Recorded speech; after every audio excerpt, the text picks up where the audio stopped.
good morning. It's Jeannie Gage.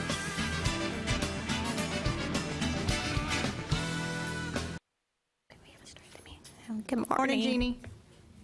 Morning.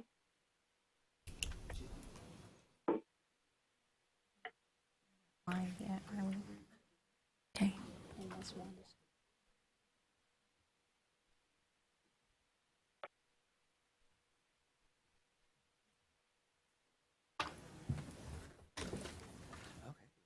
Hold it out at the last minute.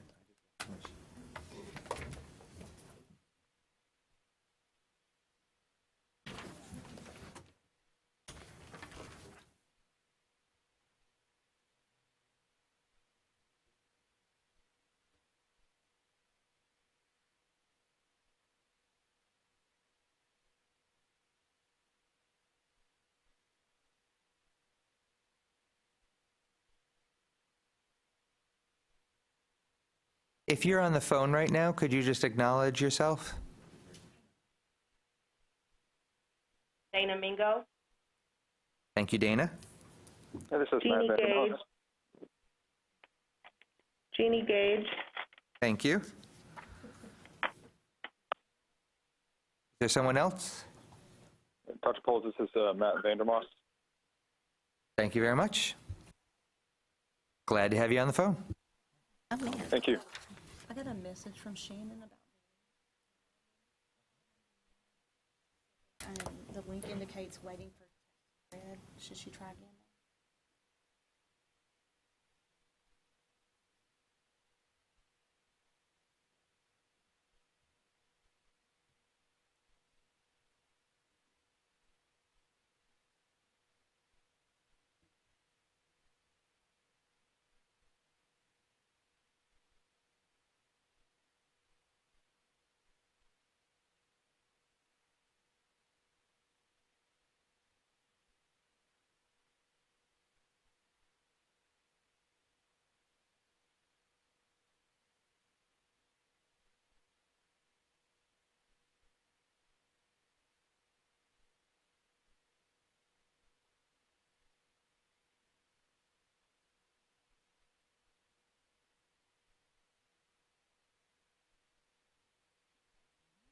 Let's.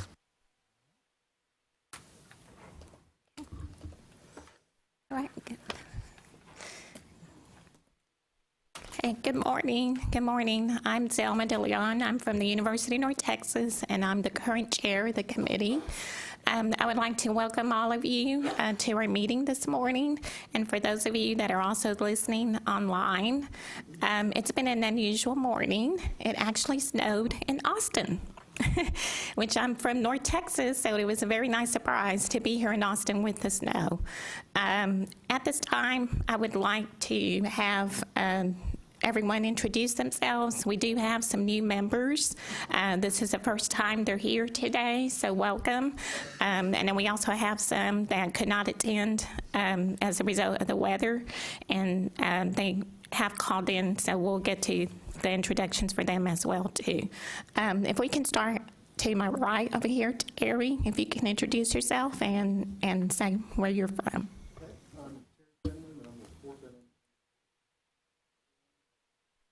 Oh, and please use your mic. There's a button that you can press.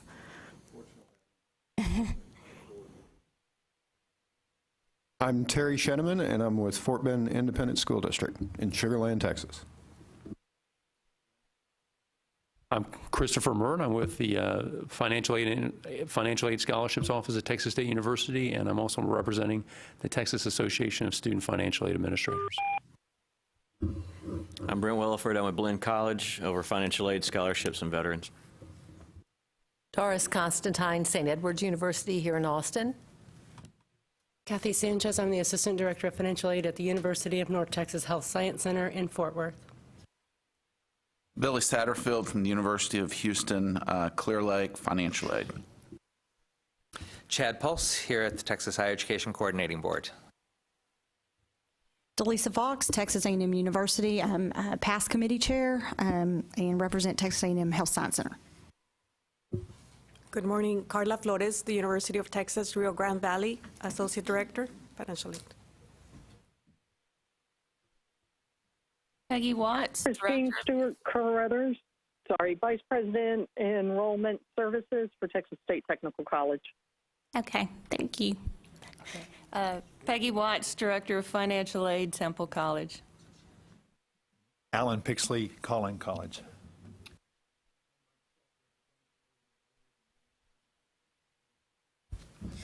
Samantha Stoniker, District Director of Student Financial Aid Services, Tarrant County College.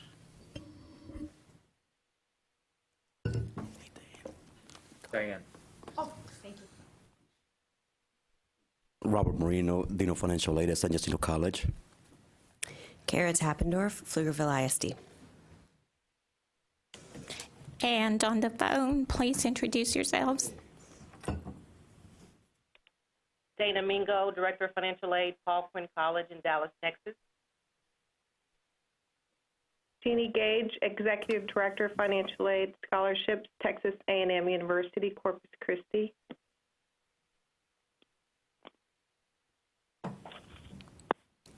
And I also believe we have Christine and Matt.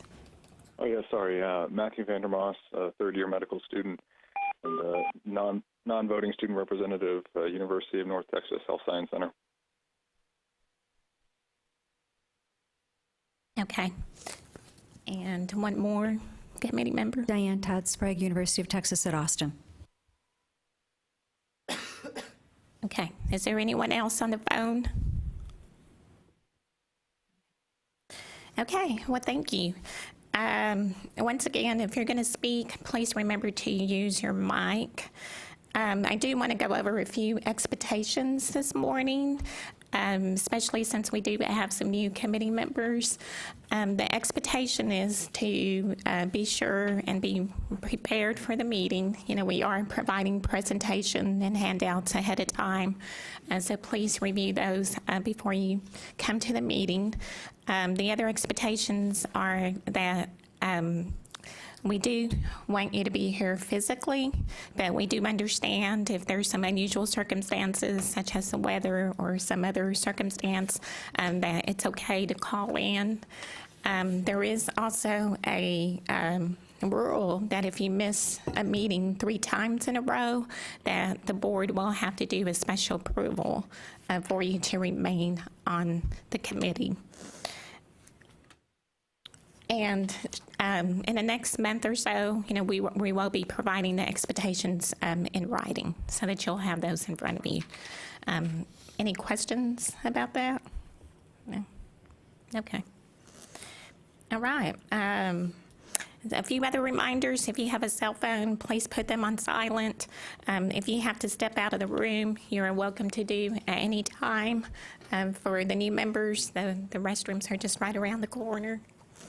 And then we'll just play it by ear to see whether or not we're going to break for lunch.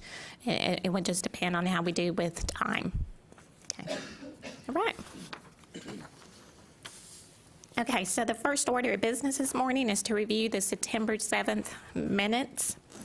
At this time, please review the minutes from the last meeting if you have not already done so.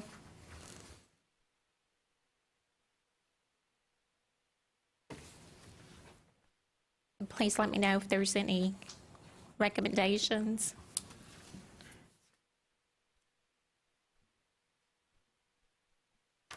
Make a motion that we approve the minutes as presented. Thelma, this is Dana Mingo. There was just a typo on my name in the minutes. Can that be corrected? Is that on page 2? Yes. Yes. And Christine, is your name also spelled incorrectly? It is. It should be. I wasn't at the last meeting. But we had a typo on your nomination. We'll fix it. Thank you. Okay, so the 2 changes are names on page 2, to Dana's name and also Christine's. Any other changes? No? Okay, so I did have a motion for approval. I'll second. Okay, Alan's first and Delisa second. All in favor? Aye. Aye. Opposed? No. Okay, the motion has carried forward to approve the September 7th minutes. Okay, at this time, I'm going to turn it over to Chad for the next agenda item, which is the prior FAAC business updates. In reviewing the last few agendas, there's actually not much by way of prior business, since today's agenda already has items devoted specifically to our subcommittees, which is a lot of the prior business, as well as our continuing work on SB 887.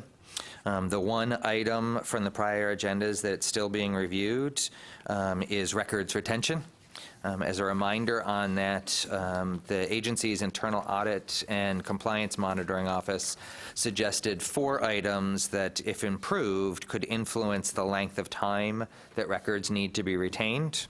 Those 4 items were more regular student-by-student reconciliation happening on a monthly basis and mandatory, a reduction in large end-of-year refunds, reduction in audit findings that require the scope of the audit to expand, and finally, moving to an automated process for paying out payments to institutions. And wanted to let you know that the first and last of those items, the more regular student-by-student reconciliation and moving to an automated process, is something that Financial Aid Services is actively working on. We discussed in the last meeting during the IT subcommittee or data collection subcommittee report that was the next phase that we were looking at of how to make the process more automated and thus provide you all with better information that you can reconcile against. And that's actually a project that our Information Solutions and Services is very excited about. They've actually been kind of coming to us with, could we do this? Could we do this? So it's fun when you get them excited about something. So those are 2 things we are very much working on. The second and third items, the reduction in large end-of-year refunds and a reduction in audit findings, those 2 items are still being researched in more depth to really understand kind of where the refunds are coming from, the reasons for the refunds, et cetera, as well as to be able to present a bit better on what are the kind of findings that are occurring that do require the scope of the audit to expand. And so our plan is at the March meeting to be able to bring more detailed information on those 2 items. Any questions? Chad, just for clarification too, I think one of the concerns was from the coordinating board in terms of making sure that we had a 7-year retention cycle was specifically that schools weren't doing monthly reconciliations, and that was a concern. And I think the coordinating board is going to bring back to the committee the number of schools they found that weren't doing monthly reconciliations on state aid programs like they are with federal aid programs. Can we get that information too in March? We will reach out and find that information as well. I'll add that to the list. Thank you.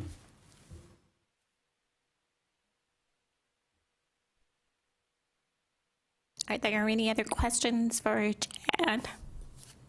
No. Okay, then we're ready to move on to the next agenda item. That is the consideration of selection of a vice chair. So at this time, I am asking if anyone has a nomination for a vice chair for the committee. I'd like to nominate Diane Todd Sprague from University of Texas. Are there any other nominations? I didn't see, did Diane nod or say yes or, okay, sorry. Okay. I just wanted to get that on the record. I didn't even have to nudge her. And so before I ask if I have a motion, I just wanted to make sure, are there any other nominations? No? Okay. So I have a motion from Delisa to nominate Diane as the vice chair for the committee. Do I have a second? Doris? Okay, all in favor? Aye. Aye. And no one's opposed? Nope. Okay, well, congratulations, Diane. Thank you. Okay, so moving along, we're now at the selection of 2018 Advisory Committee meeting dates. We do have some proposed dates, and those dates are March 8th, June 7th, September 6th, and December 6th. So please look at those dates and look at your calendars and see if those dates will work for you.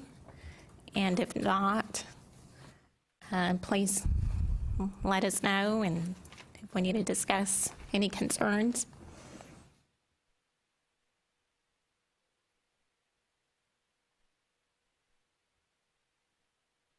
For those of you on the phone, are those dates okay? Yes, this is Dana. They work for me. Okay, good. This is Christine. They worked for me. Sorry, this is Matthew Vandermoss. I am unable to determine if those dates work at this present time due to clinical rotation. Okay. And I don't know what they are or when they are. So as I gather more information, I'll assess and send you an email as needed. Okay, thank you, Matt. Sorry, thank you. Just for me personally, June 6th, I do have a prior commitment with the College Board, or June 7th, rather, I have a prior commitment with College Board. Okay. Selma, those days do work for me as well. Okay, thank you.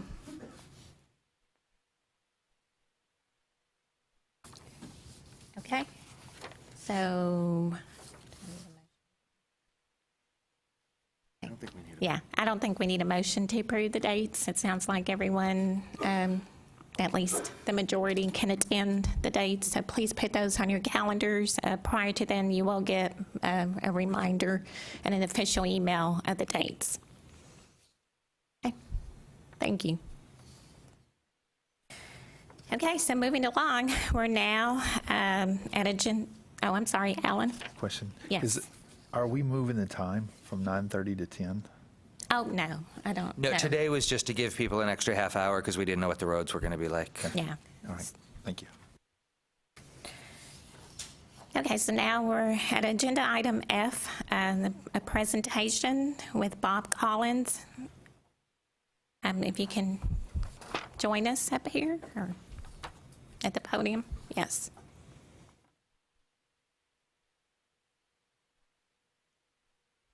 So good morning and welcome. Good morning. Thank you for this opportunity to be here with you today. Warm winter welcome. My name is Bob Collins. I'm the Vice President of Financial Aid at Western Governors University. I've been a practicing financial aid administrator for 35 years and then some. So I stopped at 35. So my topic is today is for the debt management strategies, and coincidentally, the first slide that we have, make sure I get this right. A week ago today, the House Education Committee introduced its reauthorization proposal for the Higher Education Act. The last time the Higher Education Act was reauthorized was 2008, 10 years ago. Generally, they try to reauthorize the higher education legislation every 4 years, but other matters take priority, and so it's been 10 years since we've last visited the Higher Education Reauthorization Act. So I thought I would take a moment to share with you what is in the House proposal. This is not, it's just draft language right now. It's 542 pages. I'm sure you've all read it page by page. But if you didn't, let me summarize for you that which is related to the my topic at hand, student loans. So the name of the act has got to have an acronym. In financial aid, you always do. PROSPER is the name of the act, Promoting Real Opportunity, Success, and Prosperity Through Education Reform. So while it was introduced last Friday, it is ready for scheduled for markup at the House Committee next Tuesday. So it's kind of a pretty quick pace for the House to move forward with their proposals. So we'll be reading more about this in the coming weeks. I will note that the Senate Health, Education, Labor, and Pensions, the bicameral partner on this. The Senate Chairman is Lamar Alexander. He's indicated that he will make his proposals. It's a first priority for the Senate in 2018. So we are likely to see some legislation move through on the reauthorization of the Higher Education Act. This is just the beginning. It's a long process. Whether or not we actually get to a vote in 2018 will to be determined. So let me share with you just some of the things that are in this as it relates to student loans. I've got some notes from some different summaries. So the proposal then is to have one loan program. They're going to be eliminating the direct loan program. They're going to call it ONE, O-N-E. I'm not sure what the acronym is for that yet, but it's going to be strictly unsubsidized loans. So they've eliminated the subsidies on student loans in the House proposal. The one loan program complements the one grant program and one work. So it's one loan, one grant, one work. Essentially, they're eliminating the supplemental grant to stick with the one federal Pell Grant, and then the work study as we know it. So the one loan program is for undergraduates, graduates, and parents, okay? There will be 2 repayment plans. Right now, there's probably a dozen or more, very complicated. So the 2 repayment plans that they're proposing is to have a standard 10-year repayment, and then the other one would be an income-based repayment. Right now, there's a half a dozen income-driven repayment plans, very confusing, complicated for students to understand, and so they will collapse that into one income-based repayment plan. What's unique about that income-based repayment plan is that it will, after a certain period of time, over 15 or 20 years, some of the current provisions allow for the discharge. There's a loan forgiveness at the end of the income-based repayment plan. Not in this proposal. So this proposal on the income-based repayment plan allows you to pay based on your income over a number of years, beyond 10 years, 12, 15, and so forth. But the minimum expectation is that you would repay the full amount of the principal and interest for what would have been the standard repayment plan. So there is no loan forgiveness. They've also proposed to eliminate the public service loan forgiveness programs as well. On to the consumer information, the consumer dashboard. The consumer dashboard, college dashboard. We've got several public displays of information on colleges.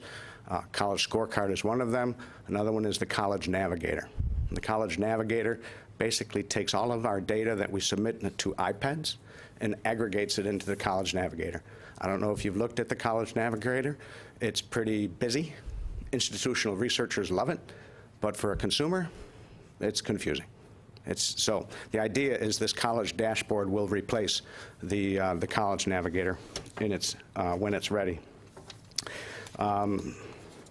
With respect to student loans, so this college dashboard will include information about colleges and universities, including enrollment, completion cost, and financial aid.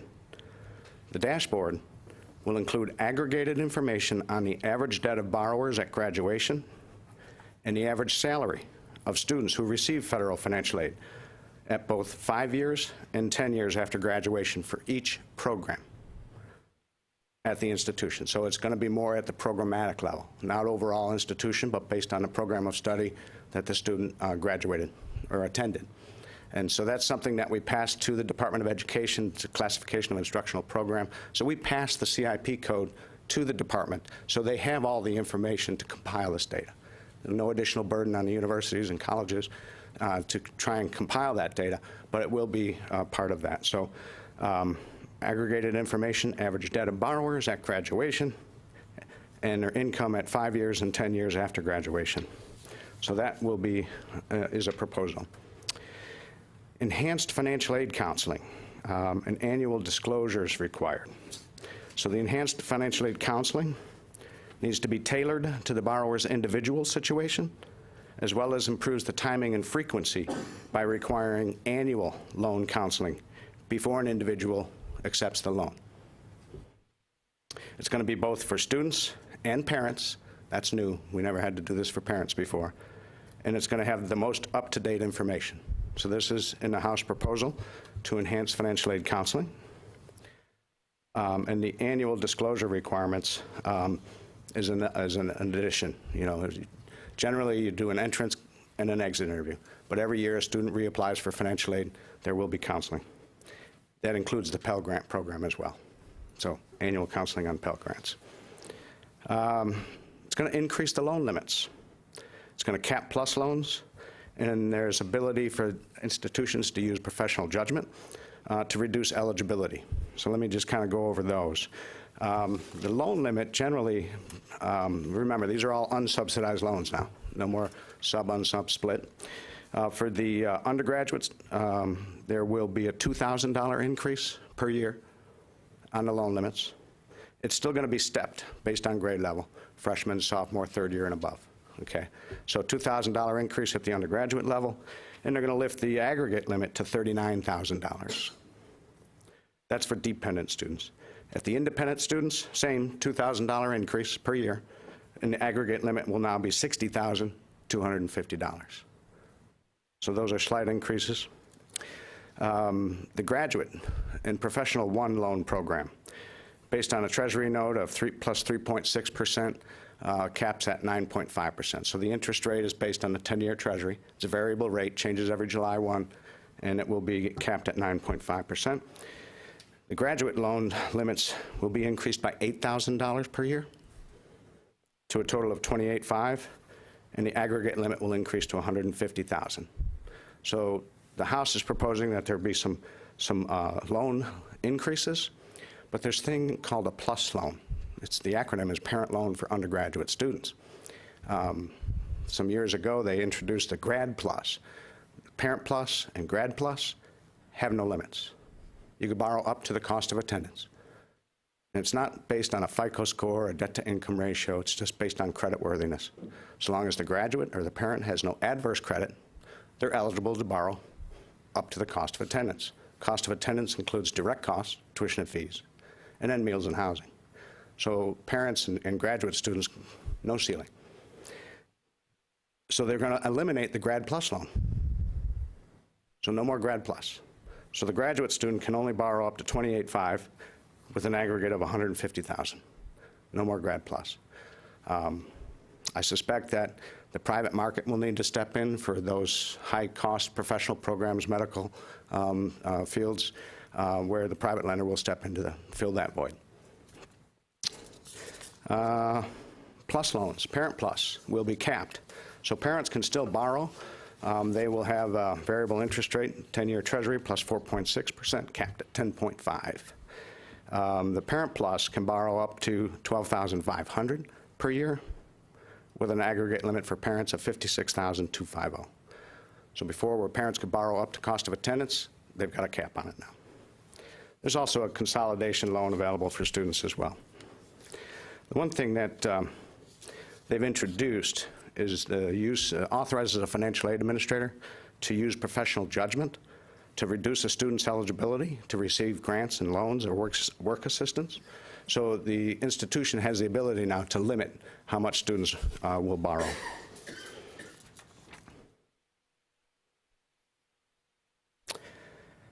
Interesting concept is to disperse funds weekly or monthly, similar to a paycheck. I know my colleague Joellen Saucier at the Houston Community College had run a pilot program on Aid Like a Paycheck. Did a presentation with her at the 50th anniversary at the TASFA conference here just earlier this year. And so that was an interesting experience for her. But now the House is proposing that we do something similar. Aid Like a Paycheck. It's going to allow for unequal disbursements where the institution can retain their tuition and fees at the beginning of the term. But any excess funds that would go to the student, the expectation is, the requirement is, it'll be dispersed weekly or monthly. It's not optional. I'm not in favor of that. I think it should be optional. The administrative burdens of delivering aid like, every week is just going to be mind-numbing. So they're going to replace the cohort default rate. It's a measure of an institution's administrative capability, if you will. But if you think about the cohort default rate, they're all very low nationally. And if you look at an income-driven repayment plan, there is no reason why any student should default on a student loan, right? So they're going to replace it with a loan repayment rate. The loan repayment rate is going to be a measure of the student's ability to repay their loans based on a program of study. So whereas the cohort default rate is at an institutional level, the loan repayment rate will, again, be at the program level. And what is a positive repayment? Not more than 90 days delinquent. So your measure will be your students are current on their payments, not more than 90 days past due, based on a program of study. And if that loan repayment rate, positive repayment, is less than 45%, then you're in jeopardy of losing eligibility for that program. Okay? So it replaces the cohort default rate on the national over the institution-wide, reduces it down to a programmatic level. Its loan repayment rate is not more than 90 days delinquent based on a program of study. Still has the same 3-year cohort that they'll look at with the ability to appeal after year 1. Appeal the data integrity. At year 1, you'll have to create a task force on campus to assess and look at why your loan repayment rate is not better than 45%. Year 2, step up those things. Year 3, you'll be removed from that program will not be eligible for Title IV for the next 2 years. Okay? So that's what's in the House proposal. Again, the Senate will take up its companion bill early in 2018. I would like to share with you a policy brief by the Committee for Economic Development. I've got a handful of these I'll leave behind. These are 13 proposals, recommendations for reauthorizing the Higher Education Act. I was a contributor to these 13 proposals. I think it's a good read. This is not tinkering around the edges. We're talking major overhaul in here. So give it a read. I don't agree with all the things in here, but I think it's a good way to look at the world. So I just wanted to go through that as a refresher if you haven't read the full document. And I will move quickly through what Western Governors University is using, the tools that we've deployed for student debt management. We call it the Responsible Borrowing Initiative, RBI. Got to have an acronym. Let me share with you our model, our academic delivery model. So we have monthly starts the first day of every month. Our academic year is 12 months. We have 2 6-month payment periods. It's a non-standard term. We have a fixed price tuition and fees at about $3,000 per 6-month term. That includes all the learning resources. It's electronic learning materials. So it gives the student the opportunity to attend WGU and complete as much as they can. It's a subscription price. Over the next 6 months, we expect you to complete a minimum of 12 credits, but there will be no additional charges if you take more. So it's a fixed price model. So that encourages the student to accelerate their time to degree completion. It doesn't cost any more to learn more, and the average time to degree completion for an undergraduate student, 2.5 years. A couple of things that I wanted to touch on is the experimental sites. That is a waiver by it's a program by the Congress, created by Congress, offered by federal student aid, that allows institutions to seek a waiver of certain regulations. WGU participated in 2 of these waivers. One of them was the unequal loan disbursements. We did this for our teachers' college and for our health sciences, the nursing college, because in the first term of the health professions of the nursing college, you have science fees up front. And so we wanted the students who want to borrow only what they need, the ability to borrow that extra $300 for the science fee without having to have a second disbursement, equal disbursement. Same in a teacher's college. At the end of the program, there's a demonstration teaching fee. So that allowed us to give the students, borrow only what they needed when they needed it. The multiple disbursement rule is kind of another thing that's not included in the House proposal, but we happen to have a payment period that is greater than 4.5 months. So if you got a single-term loan, you got to do it in multiple disbursements. One at the beginning, one at month 4. Makes no sense to me. So hoping to fix that in this reauthorization. The other experiment that we participated in was the limiting unsub direct loans, or the unequal loan disbursement sunset June 2016, so it's no longer an experiment. Limiting unsub loans, let me just speak a little bit about that. So what we did at WGU is we looked at a student's profile to see who's persisting, who's graduating based on their prior debt from other colleges. And what we found is that the undergraduate students that came in with more than $30,000 in outstanding principal balance from prior colleges were less likely to complete. At the graduate level, it was a $40,000 threshold.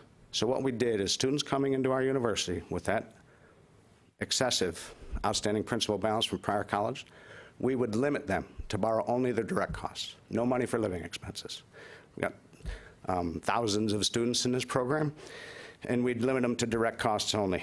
When we looked at the data of the students that were in the target population, their average debt at the undergraduate level was $43,000. Their average debt at the graduate level was $62,000. So a lot of students are coming to us with some college, no degree, and lots of debt. And so this is what we measured in that program. So those are waivers, those are regulatory waivers. You needed to seek approval to do that. What we did about 5 years ago didn't require any regulatory waivers, no statutory changes. This is just something that we implemented. It was a business process change. The Consumer Financial Protection Bureau had a shopping sheet not too long ago, and what we did is personalize that to the student in their program of study and their grade level. So we would present the students with personal information based on their program of study, what the direct cost is, what the indirect cost is, and we'd recognize their annual and aggregate loan limits. So when we present to the student in a plain language, one-page, simple format, user-friendly, it was a custom recommendation. Borrow only what you need, and that would be the unmet direct costs. So our mantra, if you will, is to help students make an informed decision, borrow wisely. So the impact on that, interestingly enough, Richard Thaler won the Nobel Prize just a couple of months ago. He's from the Booth College of Business at the University of Chicago. Nobel Prize in economics, behavioral economics. And his theory is the way you present the information to a consumer will have, how you frame that will have a significant impact on their decision. So I think he's on to something here. So we present to our students, we recommend you only borrow what you need, not the aggregator and not the maximum amount, borrow only what you need. So that was what we did for the last 5 years. In that period between July 13 and June 2016, we've seen a reduction of 41% in the amount that students borrow, simply by a business process change, the way you frame the decision. Recommend you borrow only what you need. So we saw some great results of that, and so we're taking it to the next iteration with a student loan scenario calculator, okay? So the scenario calculator, which I'll show you here briefly, is it gives the student full visibility of their total loan debt and their estimated monthly payment. So the total loan debt includes amounts from prior colleges. So we're grabbing that information off the ISA record, and we're able to see what they borrowed previously, plus what they borrowed at our institution, and we present to them what their monthly payment might be. The idea is to make an informed decision at the time of action. When they're about to accept the loan, how much do you want to borrow? I know some states have created this annual notification. Many students may not read it. Many students will read it in the summer and forget about it when August rolls around. You know, so it's timing is everything, the behavioral economics of it, right? Make an informed decision at the time you're taking an action. Soon, we're going to be encouraging our students that get unsubsidized loans to pay the interest while they're enrolled. If you don't pay the interest while you're enrolled, it gets capitalized onto the principal, and next month you're paying interest on top of interest, and so your loan balance is continuing to increase on the unsubsidized loans. So we'll hope to have some good results with that presentation. I'll quickly move through these slides. This deck is available to you. You can look at it more closely. But again, it's a plain language. This is in a student portal. It's presented to the student. Plain language is simple decisions. And here's how much should I borrow this year. And while we recommend a student borrow only $6,070, the total cost for the academic year, the tuition and fees, they are eligible to borrow $6,500. We will not deny an otherwise eligible student what they're entitled to. And so we recommend students borrow just the tuition and fees. So that was the modified shopping sheet. Here's a picture of the student loan scenario calculator. Basically what we've done is made a game out of it. It's using gamification, right? So we're presenting this information to the student at the time they're about to decide how much they want to borrow. Personalized to the student. If you take a look at this particular student, who's fictional, there's 120 total credits for the student to complete their bachelor's degree. You can see that the amount that they borrowed, kind of in the middle of the page, total amounts borrowed to date was $21,054. So those were loans from prior colleges. outstanding principal balance from prior college. Let's just assume this student got a zoology degree. Nothing transferred in. So in order for her to complete her studies at WGU, she's going to need to complete 120 credits. If she did that over the normal 12 hours per term, it would take her 5 years to graduate. We project what the estimated borrowing will be going forward, the projected total debt, and what the monthly payment will be, including the total interest paid based on a standard 10-year repayment plan. So you can see if she just goes along at 12 credits per term, her total monthly payment will be $529 per month, and the total interest over the 10-year period will be over $12,000. So at this point, the student has an opportunity to turn a dial. What if? What if I took 15 credits per term? And you can see what the total amount would be. She'd graduate in 4 years instead of 5. Monthly payment would be $467, and the total interest paid would be just shy of $11,000 per year. I do want to call out in this situation, one of the good things in the House proposal is a Pell bonus. If you're Pell eligible and you attempt and complete 15 credits per term, you get a $500 Pell bonus. So that's a good thing. So it encourages students to take a full-time loan, better than full-time loan. So again, turn a dial. What if I took 18 credits per term? I'd be done in just 3.5 years. My total monthly payment would be $435. Total interest paid would only be $99.91. So just at that point in time, when the student's about to make a decision, they can think ahead, time to degree completion. By moving faster, at a faster pace, they're going to reduce their monthly payment by $100 per month. That's $12,000 less if you were to go at 12 per term. And the interest would be $2,100 less. So you can see the student can see the amount of savings that they would, and it's at the point in time when they're about to make a decision. So back to the behavioral economics, the way we framed the question, 65% of our students accepted the recommendation. 10% declined all loans because it was simple to see what the cost of attendance was, and they were able to make an informed decision at the time, and they're taking an action. 3% took less, and then again, another 22% wanted more. So that was just a quick picture. What's the student impact of that approach? You can see the average borrower indebtedness of our students that graduated. Academic year 2013, the first column on the left, was before we implemented this business process change. And you can see over the 5-year period, we've reduced the average debt to just over $16,000. The effect on the cohort default rate. WGU cohort default rate in most recent year is 4.6%, and you can see the national comparisons to the other segments and the national average. So while the national average is 11.5%, WGU's cohort default rate is less than half the national average. So in summary, debt management strategies, I encourage my colleagues to take some actions. We have the ability to change and influence behavior. We don't need any more amplifiers of the problem. We've got $1.4 trillion in student debt. I read the Reader's Digest for the month of, there's even a story in the Reader's Digest about student debt. Everywhere you turn, there's headline news about student debt. Can't just sit around and worry about it. We need to take action, and so we need more communicators of the solutions. Help students make an informed decision, borrow only what you need. And in this, I believe this approach can work for any college, and it can be adopted and adapted to meet the demographic needs of your students. And coincidentally, if you remember the first slide where I went through those things that we have to do, at least based on the House proposal, annual notification, total monthly payment, those types of things is already incorporated into our approach. And so that's something that we have been doing for 5 years.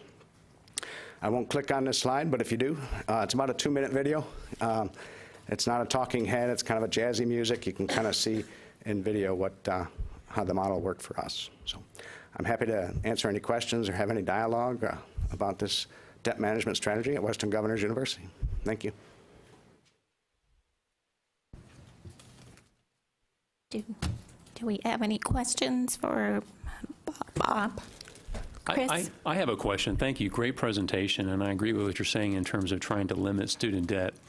I was curious, you mentioned about sort of the theory of customer service and how you frame will really determine how a student makes certain judgments. And in this situation where you are really sort of presenting a limited amount of financial aid through student loans that a student can receive, have you done any studies to see if maybe this is reducing the type of students that actually matriculate? Have you seen if it adjusts, for instance, does it exclude among high-need students their perceptions that they do have access? Have you accounted for that variable? Yeah, that's a great question. I'm not denying a student otherwise eligible. I'm not denying them a loan. In the year one, when we did this in 2013, we didn't do it for new starts. We did it for all students. And it was noisy, right? The continuing students who had borrowed the maximum, because my award letter in the past had always borrowed, here's your annual limits. Well, how much do you want? They just take the annual limit, pay the tuition and fees. We electronically transfer funds to their bank account, the excess funds directly to their bank account. And so our continuing students had a little more a difficulty in this transition. They weren't reading, perhaps, just clicking the buttons. And so after they accepted our recommendation, about, a few days later, they'd call us and say, hey, where's my money? Well, you borrowed the recommended amount. Well, what does that mean? Well, it was enough to cover your tuition and fees. Well, what about the money I got last year? I want more. Okay, we can do more. So year one was a lot of rework. Many students came back and said, I didn't know, I needed my money. I want more money. But after we worked through that cohort, and now all of our students know nothing different. It's what we recommend. And we're still running at about a 2/3 accepting the recommendation. Another 25%, though, are borrowing the maximum amount. If you think about a Pell Grant recipient, they're low to moderate incomes. They're going to need money for living expenses. We won't deny them what they're otherwise eligible for. Great, thank you. And so when you look at your data, you really, the average EFC, for instance, or the average need of your incoming class, that hasn't changed because of this program? That's correct. The demographic profile of our students is pretty consistent to before and after. I will call out the experimental site initiative. Remember, where I intentionally deny students what their maximum amount is. I limit them because they have a high outstanding principal balance. Some students are not happy about that, and they make it known. And they call the Department of Education, and they say, no, we got your back. They're participating in an experimental site. They have the ability to do this. And we have consumer information on our website. What we found, remember, the research that we did to limit these students is that empirical data suggested if they come to us with high debt, you're not graduating. You're still not graduating. So we set the threshold at $30,000 for undergrads, $40,000 for grad. And you saw what they're coming in with, debt. Some students said, no, I want money for living expenses. And fine, go somewhere else.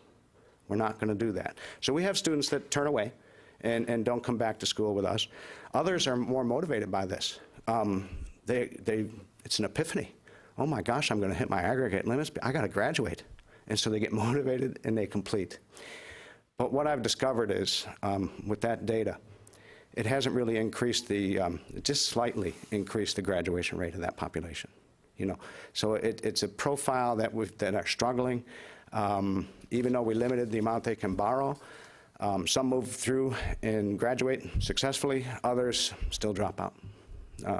So it's a challenge that we all face, I think, with this amount of debt and students' behavior. Great, thank you. I was just concerned, it's great results that you're getting. I was just concerned, could that somehow shape the access, at least perception of access amongst high-need students, which it doesn't sound like it's doing, so thank you very much. Thank you. I appreciate that. One thing, remember that the House proposal is that aid administrators have professional judgment to limit the amounts of borrowing going in their proposal. The idea of that, I think, is worthy, but we have to be careful about who we restrict borrowing, right? To your point, Chris, there are students that need to put food on the table and need to have those excess funds. So you want to make sure that they have the ability to persist and not worry about how am I going to pay my utility bill as opposed to studying, so you got to balance this. One of the things that is unique, at least in the student loan program, where based on their enrollment status, your Pell Grant is going to be adjusted. If you're a half-time student, you're going to get half the amount of Pell. Now, with this proposal, we have the ability to say you're a half-time student for Pell, you're a half-time student for loans. So you can designate that. You don't have to do it on a case-by-case basis. You can have a program that you will say, if you're less than full-time, we're going to prorate your annual limits on the loan. You got to look deeper into this, understand your demographics, the population you're serving, make sure we still serve them. But it does give administrators a little more professional judgment to limit the ability to borrow. Bob, you may have said this and I missed it, but over the period where your average indebtedness decreased, did you guys make changes to your tuition structure at all, or cost of attendance? Did it go up or down? No, the tuition remains unchanged, hasn't changed since 2008. So the cost of education didn't increase at all. We have a population of students that we have are working adults, families, full-time jobs. They were living in eating and breathing before they came back to school. Continue living in eating and breathing and pay for it the way you did before you came back to school. You don't have to quit your job to go to WGU, online programs, competency-based education. It gives them the ability to borrow wisely. No, the cost didn't change, but we have a very modest indirect cost that we offer our students for living expenses. Very modest. It's not, we don't have institutional housing or dormitories or the nature of that. Its average age is 35. So we have I think our living expenses is, less than $12,000 per year. I mean, you can't even pay rent in California for $600 a month, So it's our demographic. It's our profile. The other thing, if you think about unsubsidized loans only, it's a radical idea, right? But it could have a very, very impactful effect on our processing.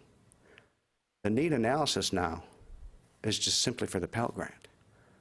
Your cost of attendance minus family contribution equals need. There is no need-based loan anymore, at least in the House proposal. So I mean, it could really streamline the loan process. If you're not Pell eligible, you get an unsub loan. So your cost of attendance right now is driving eligibility for subsidized loans. The higher your cost of attendance, with a modest or moderate higher family contribution, you still can get it you can still get a subsidized loans. At the private not-for-profit colleges, they're going to borrow more than a community college based on the cost of attendance. And really by that formula, the higher your cost, the more you can get in subsidies. That could be not an economics major, but that drives decisions, institutional decisions, perhaps. So, as I look at this, I'm just thinking of the technology it took to do it. Can you discuss a little bit what's behind this? CFPB, Consumer Financial Protection Bureau. If you recall, it was an agency created back in Dodd-Frank legislation. It was targeting the mortgage industry. Right? We're going to have a shopping sheet, and every person who takes out a home mortgage is going to be presented the shopping sheet. It's going to be a standard. You cannot deviate from the standard shopping sheet. All the information has to be displayed to a home buyer in advance, plain language. But I'll give you this little, 8-point font at the bottom of the page, and you can add some. That's your free form area. Everything else had to be exactly as that form. After they presented that to the home mortgage industry, and that is in effect today in the mortgage industry, they moved to the student loan process. And they said, we'll have a shopping sheet for colleges. And so the CFPB and the Office of Post-Secondary Education worked together to work on this presentation of a shopping sheet for colleges. Colleges pushed back. We're unique. We got to present the information for our institution. Our award letter really is marketing specifically for our student and our population. So while it's effective, required for the mortgage industry, colleges are not required to have that shopping sheet. But I like the concept. One page, plain language. So if you look at the shopping sheet that's in this example, it looks very similar to what the CFPB was. It's used the same language, but I framed it differently, kind of a question and answer. Well, with all due respect, the CFPB form was really institutional. It wasn't warm and fuzzy. So I presented the way it's, what does it cost to go to WGU? Direct and indirect cost. How much free money am I going to get? Here's your grants. How much should I borrow? And that's where we recommend the loan amount. So simple one page. So that was significant. The technology was, I wasn't sure if this was going to work, quite frankly, but I wanted to make a difference. I wanted our students to borrow only what they needed, so I outsourced. I hired a third-party servicer, software as a service provider, had them build the electronic version of that for me, present it to our students. Every ICER record that comes in, I'd present to the students, so they'd launch off of our student portal to a third party. It had the look and feel of WGU, so it had the skin. So they invested in the technology to present it to the students. And they would take an action, and then they'd pass that action back to me. After a while, I thought, that's really cool, but I want to make it more dynamic. I need it to be more fluid. So I wanted to build that student loan scenario calculator. So I insourced it. I brought it back in-house. I said, this has been pretty powerful. And so I thank the third-party servicer for their services, but now I'm bringing it in, and now I'm able to build that dynamic gaming technology to present to the students and use this tool, and it all happens in the same process. ICER record comes in, go to your student portal, make a decision, turn the dial, accelerate time to degree completion. My monthly payment's going to be what? Maybe I'll just make some cash payments while I'm going. You know, it gives the student the tool, and there's still more opportunity to make it more gaming-like. So we brought it in-house and used it. So the investment was definitely worth the cost. I have a question. So the information you have on this debt, this is federal student loan debt, right? Which is the direct loans. On slide 1, what page are you? I'm sorry. Just looking at in general your debt, because I guess my question is, do you do any alternative loan certifications? We do, but it's nominal. It's $6,000 per year. It's not a part of this? Okay. No, this is just the federal title, the federal guarantee, or federal student loan program. That's the debt. All students. Which slide are you on? That's students graduating, undergraduate students that graduated. No, all of our students come in with some prior college. Yeah. So the debt that you're providing, that what comes in is what's on the ICER, so that's federal student loan debt. So yeah, I'll grab in my student loan scenario calculator, I'll grab OPB from prior colleges. Okay. So in that example, it was 21,000 and some change. That was from prior college. We're not required currently as institutions to present to them their prior debt. Correct. Only the debt that they have here at my school. And then you do your entrance and exit counseling based on the debt at my school. I think what the House is proposing is you need to have it more individualized. It needs to be more robust. You need to give the student a picture of their total student debt. And parents, too, will have to go through this annual certification and disclosure.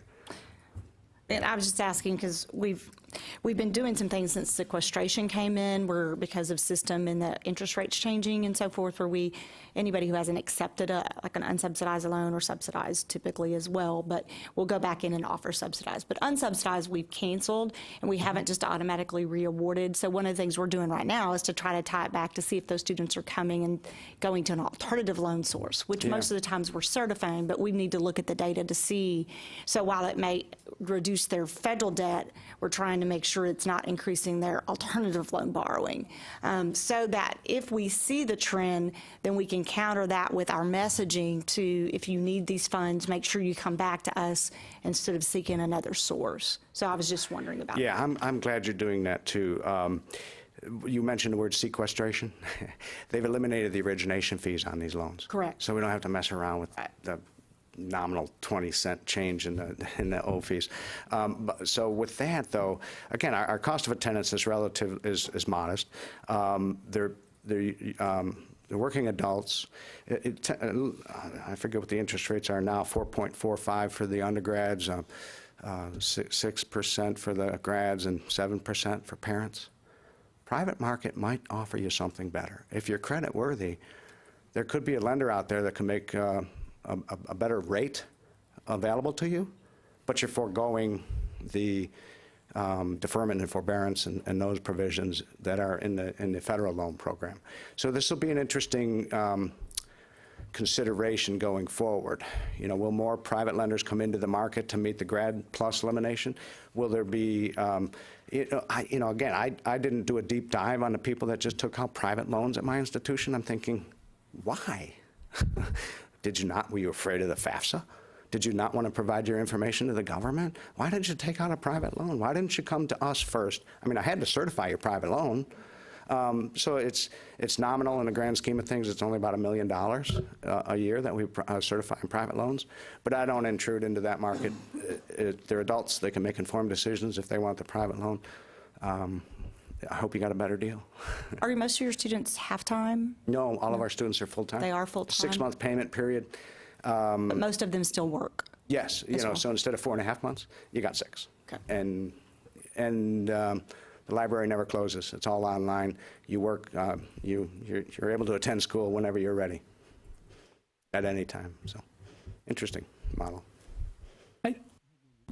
I had one more question, and it really seems that, especially I guess in the first year of transition, you're really driving a lot more conversation with the student. And so beyond that year of transition, did you see that you had to shift some of your resources staff-wide to have more counselors having that type of conversation, or did it sort of go back to a normal state of staffing levels in terms of having counselors and those type of interactions and conversations with students about loan debt, financing, et cetera? Yeah, great question. So the first year was noisy. I needed to staff up for those reworks that people wanted more money. But after that, it stabilized. And while I wanted to provide our students the information, I think keep it simple, make it a game, they should be able to make an informed decision. But I don't have the resources or the wherewithal to provide the financial literacy internally. And so I'm looking at other financial literacy programs, not the how to balance your checkbook. That's not my population of students. I need to know how do you, get a second mortgage, or how do you balance all of your life's finances. Unfortunately, we find that, even adults struggle with financial literacy. So we've partnered with a couple of agencies to provide that financial literacy that's age appropriate, if you will. So there's a lot of, and some of it is at no cost. There's some good resources out there at agencies that provide that financial literacy, and there's others that charge a fee for that service.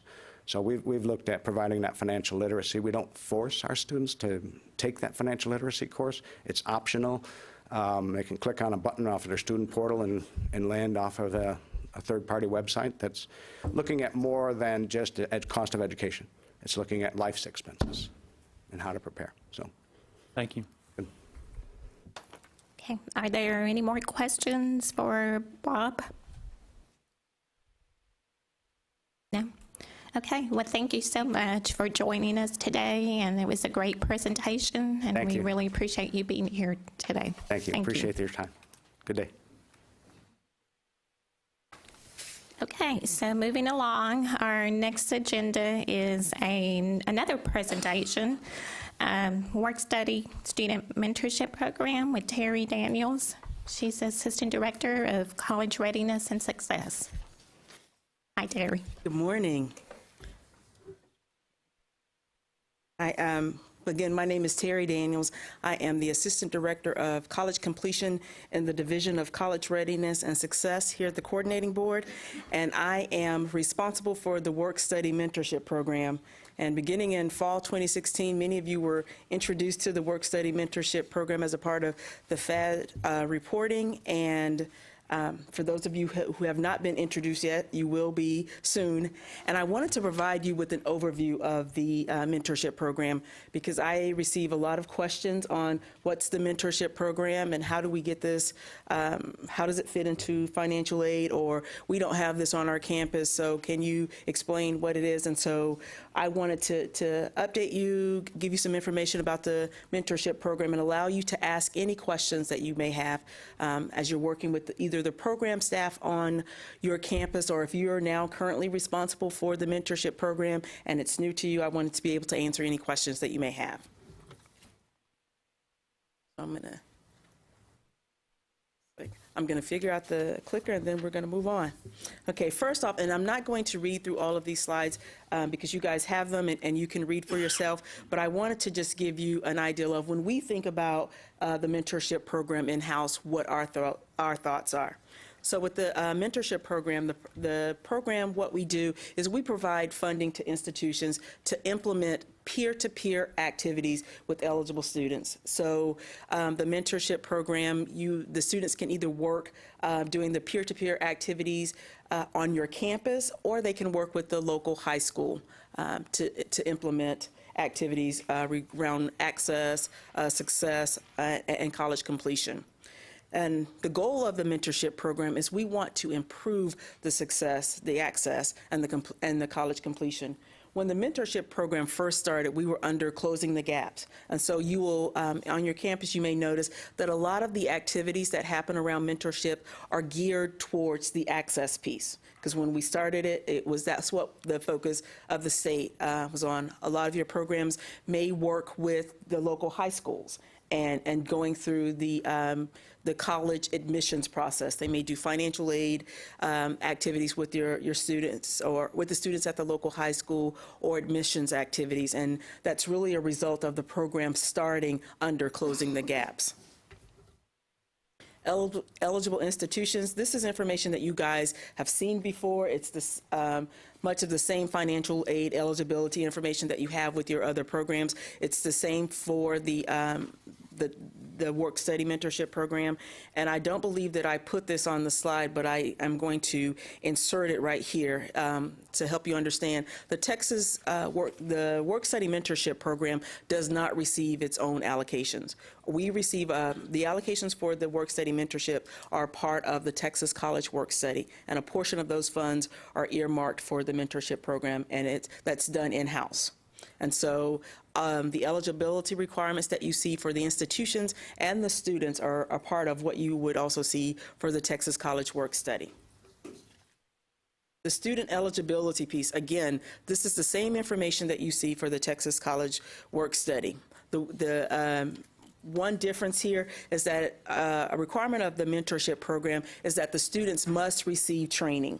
The institutions, it says here as determined by the commissioner and the coordinating board staff, but what we do is we work with the institutions to implement a training that fits the needs for your students. So if you have students who are working on campus as tutors, that training may look very different from a student who's working at the local high school. So we work with the institutions to design that training. We do have some core activities that must be included in the training, and I will get to those a little later. But again, this is not that the coordinating board has a set standard training template that we send out for the institutions. This can be customized to your individual programs. I did want to talk about some of the differences between the mentorship program and the Texas College Work-Study, because there are some differences. I've listed how the programs are the same here, but I want to talk about the differences. With the mentorship programs, the students can only work in peer-to-peer activities. Your mentor should not be serving as a receptionist at your institution. They should not be working in your student, your housing or your student cafeterias. The only word that's not the word now. That just shows how old I am, because that's the only thing that came to mind. But the students should not be working in those type of activities. This is truly about increasing student success in college. So they can do tutor activities. They can work, if you want them in your admissions office and they're working with those incoming students, to do college tours, or to work with the students who are new to the campus one-on-one.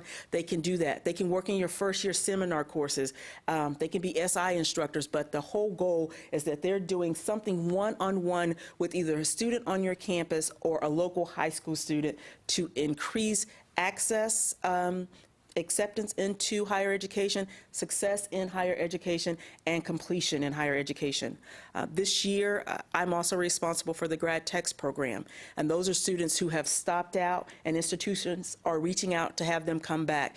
Some of the schools are using mentorship funds to actually work with their students who they're reaching out to come back to schools. So they're participating in calling programs, and they're calling those students who have stopped out, saying, you know what, there's an opportunity. We've looked at your transcript has been evaluated by the institution, and we think that you can complete in a year. When those students come back on campus, they show them these are some of the different services that we have on campus, just in case you've been out so long that you're not familiar with that. A lot of the students who are working in the Grad Techs program, since Grad Techs is focusing on a lot of online programs, the students also serve as a peer-to-peer coach mentor in an online environment. So the institutions connect those students with the students who are returning. And so there's a mentor built into that program to encourage the students to complete what they finish, because most of the students in Grad Techs are within a year of completing their coursework.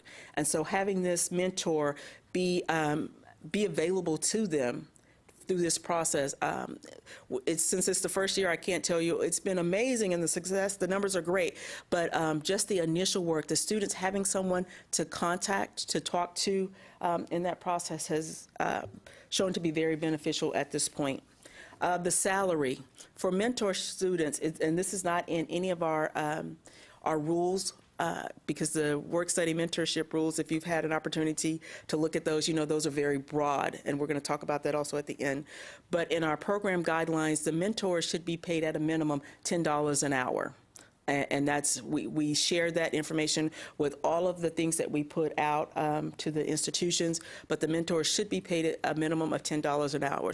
Some institutions go higher because of the activities they have the mentors involved in, but it's at a minimum $10.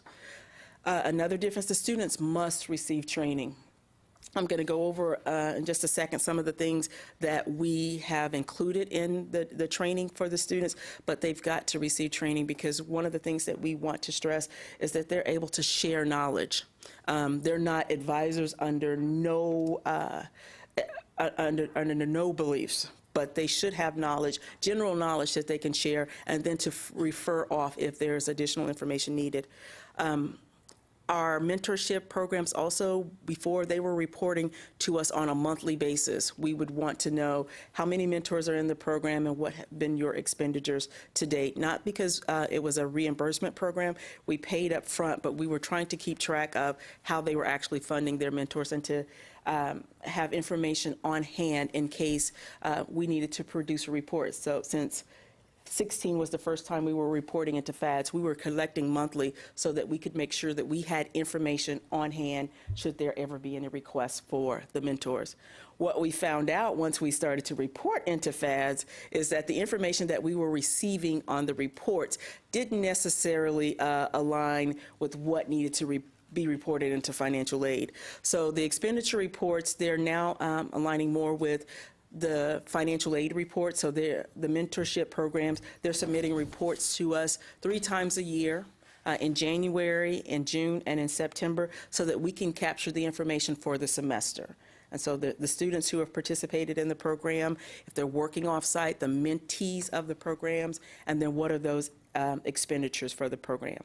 And once we get to the end, I'll talk about some of the things, some of the issues that we've seen as a result of actually reporting into FADS, and then I'm working with the program staff now to try to make sure that when they submit a report to me in January, I can send that down to financial aid, and it's a complete match from the very beginning, and there's not a lot of back and forth with the campus, because since we've been reporting into FAD, and also since I've been over the program for the past year, we want to make sure that they're working closely with the financial aid department to say, we have this program on our campus, and these are the eligibility requirements that we have for our students, and we want to make sure that what we're going to be reporting to the coordinating board, that you're on board with this 100%, because we don't want to have students who are not eligible for the program, or there's some other questionable practice because we didn't consult with you in the beginning. So I've had a lot of calls where the program directors have told me, we're working directly with financial aid. They know exactly what we're doing, so you don't have to be concerned about what's going on. They know, because we're having those conversations now that we weren't having in the past. And so those are the primary differences of the program. Here, I just wanted to show you some of the things that we expect to be included in the training. Again, it's not a standard template that you have to check off the things. This is what the coordinating board wants. We want you to be able to customize that to meet your needs on campus, but there are some things that we are expecting that everyone should be covering. The expectation, roles, and responsibilities of the mentors. Just so that they know this is a peer-to-peer. What we're wanting you to do is to work with other students, either high school or on the campus, to increase college success. Your job is not to be responsible for answering the phone. Your job is this. And so as a part of the expectations, roles, and responsibilities, that also gives them a new level of accountability, because we're expecting this of you. That means that you also have to keep yourself in a position to always serve as a mentor. An overview of the strategic plan, and it's very broad. They don't have to go into the details and be able to do the regional numbers for the state strategic plan. They just, if they could say that the state is now focusing on completion, you know, I'm pleased with that. If they can say, you know, marketable skills and have an understanding of what marketable skills are, or with WGU, if they can talk student debt, and to say to a student, especially if they're working in financial aid, when you start to borrow for higher education, don't feel that you have to borrow the max just because they offer the max. And to be able to discuss with the students what that looks like, what it looks like in the long term. So we want to definitely make sure that they have some understanding of the strategic plan. Websites that are out there, since we want students to always to be able to contribute or to support their education whenever they need it. So everyone has their little smartphone. If you have a question about higher education, if there are things that are on campus, resources that the campus has, you can access those at any time. So we want the students to have training on what you have available at your institution and how to train someone else to use those resources. And I'm not going to read through all of the rest of those. One of the things that we're doing this year that we not really done a huge piece in the past is we're also we're going to be working with TWC to talk about labor market and having students understand how to read some of the other resources that we have, the Texas Cruise, and know what are the jobs that are in your area. As you're working on this degree, what are the places in Texas where it might be easy for you to find employment? So understanding labor market information, and not just, okay, I want to do an English degree and realize that, okay, well, if you're going to be in a rural area in Texas, that degree may not benefit you. So being able to talk to them about making informed decisions. The reporting piece, some of the things that we capture on the reporting, we capture a lot of the information that's contained in the financial aid report, the database, but we also want to know about who's receiving the mentor activity, who's the recipient, who are the mentees, and what does that do? Because we want to be able to say that it's making a difference. We want to see if it's making a difference. If you're in a high school where students aren't typically enrolling in higher education, what's the impact of the mentorship program? We are also now, because we're reporting it into the financial aid database, we want to see how the mentors are doing, because we weren't capturing that before. Are the mentors graduating at a higher rate? Are they doing well? Are they staying enrolled? So those are some of the things that we are capturing in the reporting. This past year, for 2018, we changed the allocation process. Before, we did a request for applications, and institutions would write a proposal, and we would read through those. We'd have readers around the state. We'd have some out-of-state readers, and everyone would read. The scores would come back in, and we would decide who should receive funding.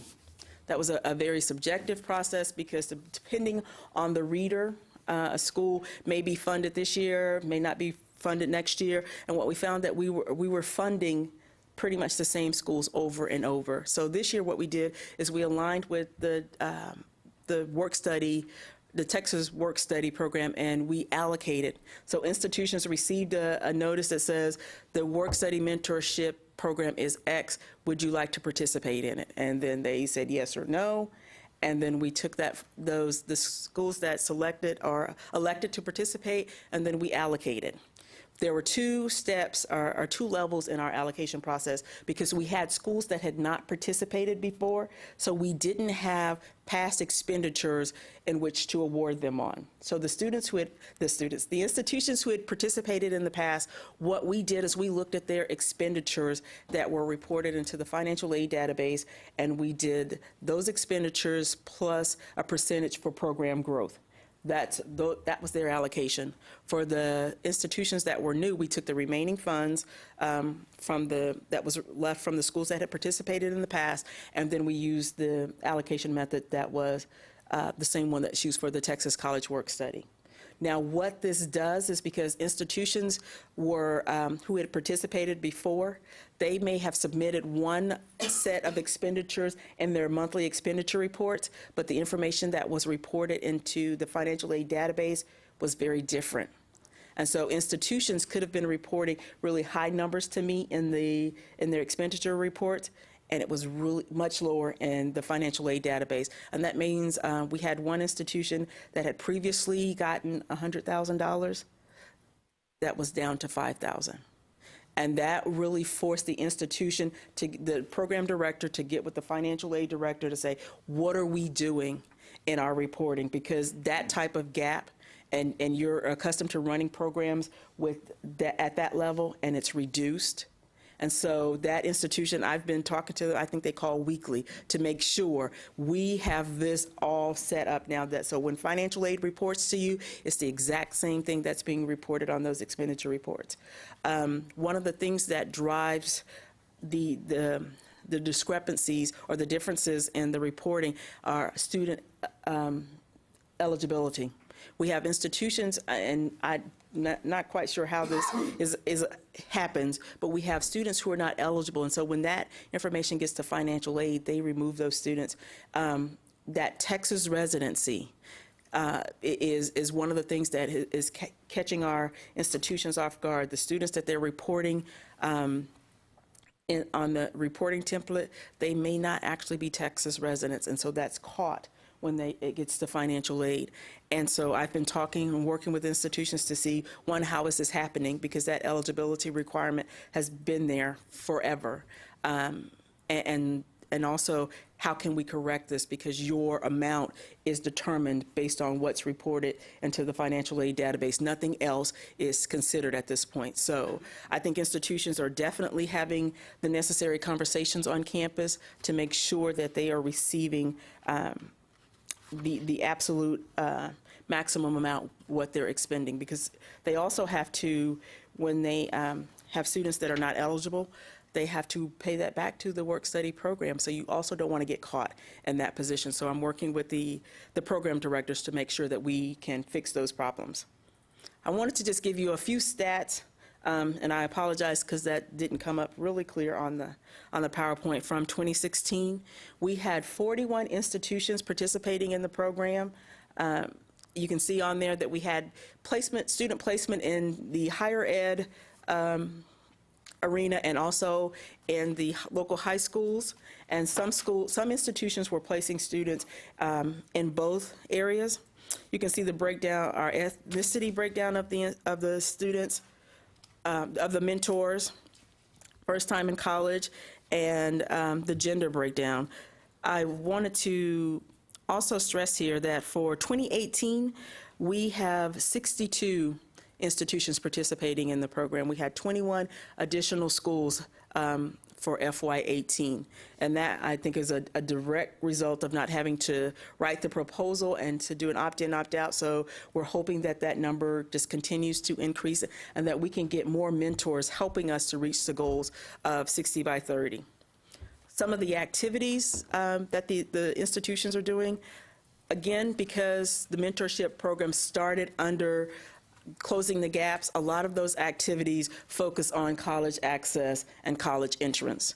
In the future, these activities should have more information on getting students through, increasing the retention rate and increasing completion. So much the same as when we have the first year seminar, we want to see some of the things as institutions look, where are your students dropping out, and putting mentors in those areas to fill in those gaps to increase retention and completion. And I'm not going to read those to you again. You have the PowerPoint, but I just wanted to stress, these programs now, the activities, because of Closing the Gap, we're focusing more on access, and we're going to be looking more at completion in the future. For 2018, some of the things that we're going to be working on. The Work Study Mentor website, if you've tried to access that, you know that that site is down, and there's a little thing, a little blurb that says contact Terry Daniels. We've pulled it down, and we're going to hopefully have it ready to go back up in January, and have resources on there that institutions can use. As we capture best practices that the participating institutions are doing, we want to share those. We also want to showcase some of the mentors who are doing amazing things on campus, who have amazing stories. We want to applaud their efforts and have a place on our website where we can showcase those. We hope to have the 2017 statistics available in March so that we can show, have there been changes at this point in what we're doing with the mentorship program. Hopefully that'll change again for 2018, and we'll be able to show more completion. The opt-in, opt-out opportunity, or the opportunity to opt in, we're trying to align those with the other financial aid programs so that information goes out at the same time, so that you're not receiving an opt-in notification for the mentorship program months after you've done for your other financial aid program. So we're trying to make sure that we're ready to align that. And also in spring 2018, we're going to go through negotiated rulemaking for the work study mentorship, because again, if you've read through the rules for the work study mentorship, they're very broad, and we want to go in and fine tune some of those rules, especially those around allocation and reallocation. So we're going to start that process in the spring. And I've talked to you guys through all of those slides, and I want to give you an opportunity to ask me any questions that you may have about the mentorship program. And if you don't want to ask any questions, there's my contact information. Please feel free to contact me. That was not my way of saying please don't ask me any questions. It was just, there it is. Do you guys have any questions for me? Well, I can just say, UNT, we do participate in the mentorship program, and we've had questions along the way, and Terry, you've been very helpful. So thank you so much for answering our questions. And it is a program that's very beneficial to our students. I'll actually second that. Tarrant County College is in their third year. We originally did the grant, and so it was great to see it as an opt-in, and we love the program. And again, you're very responsive to when any of our areas have a question. Thank you. And I did not pay them, thank you. Terry, I just had a really quick question. I was a little bit confused by some of the information. Are there colleges that are participating where it's not running through the financial aid office? Yes. And I apologize, I should have included that. When we, and actually, we have more now participating through the financial aid office. In the past, the funds would actually go to the admissions office, the enrollment office. There are student success offices on campus that those funds were being routed through. I think that on one campus, it's actually their dual enrollment office, because the mentors are working on the high school campus. And so it's not a requirement that it goes through the financial aid office. And it's also not a requirement that they use financial aid office to establish need. And I think that that's where we've had some issues in the past also. But what we have been talking to and that's in the guidelines. We don't have anything in the rules. Our rules say that you must establish financial need. It doesn't say that it has to go through financial aid. But when I am talking to institutions, I think your financial aid office has to report that in the financial aid database. If they are not comfortable with that process, or whatever you're using, then I would say go back. And also, if you're using a process that doesn't go through financial aid, you've got to have documentation to support if you ever have to do an audit, and we just randomly do desk audits. You've got to be able to stand firm on that process and to say that it's applied across the board, it's unbiased, it's fair, and that it's used for all of your students. So I think that this year, for 2018, most of the institutions have taken at least that portion, determining financial need through their financial aid office, but then the program still can be administered through another office. And Terry, would you happen to know the split between those where the program is administered by financial aid versus administered somewhere else on campus? Just a rough estimate. I do not, but I will tell you, I don't know that for 2018. In the past, it has been probably a 70-30 split, with only about 30% of the programs going through financial aid. Okay, thank you. Where this is done in high schools, does it go through one of the local colleges? It does. The college is always the financial agent, and what they do is if the mentors are working in the high school, they have to have an MOU with their local high schools, but the college still receives the funding. Okay. If the school is one where it is not the financial aid office that is currently the program director, is there opportunity to modify that? That's going to be an institutional decision. We are not going to say it must go through financial aid. I always just encourage the working very closely with your financial aid because, one, all of your allocation is going to be dependent on what's reported in the financial aid database, and that makes it much easier. And two, if you're audited, financial aid is probably going to have those things in place that's going to keep you safe. But it's not, the discussion here, it has not been discussed that we would recommend that it always What go I'm through. trying to say is if in the past, if someone applied and that was not in the financial aid office, the administration of that needed to stay there and not be administered by financial aid. But in the new scenario, you could switch it around. Right, it can be moved. And we did have a couple of schools that didn't necessarily move the funding to financial aid, but I do know that they have added monthly meetings on their calendar where they're working that closely with financial aid. Any other questions? Okay, well, thank you very much. You're welcome. Okay, we're now at agenda item external relations, and John Riot is not with us today, but Chad is going to go ahead and give a brief update, and then right after that, then we'll have about a 10-minute break. John wasn't able to join us today, but he and I were chatting via email and realized that this was actually going to be one of his later presentations anyway, and so we felt that it would be okay for him to miss this one. Part of the reason it's going to be later is that during the Student Financial Aid Programs update at the end, I'm going to be talking about some of the ideas that we've pushed forward to external relations surrounding financial aid, potential ideas for legislative recommendations. So I was going to be covering that already. Basically, the main thing he was going to mention was to just let you all know that this is the time right now that we're really working within the agency to put together the ideas that we're thinking by way of recommendations. So all the divisions within the agency have been providing external relations with all of their ideas on, what are places that potentially need some legislative action or that we would recommend some legislative action.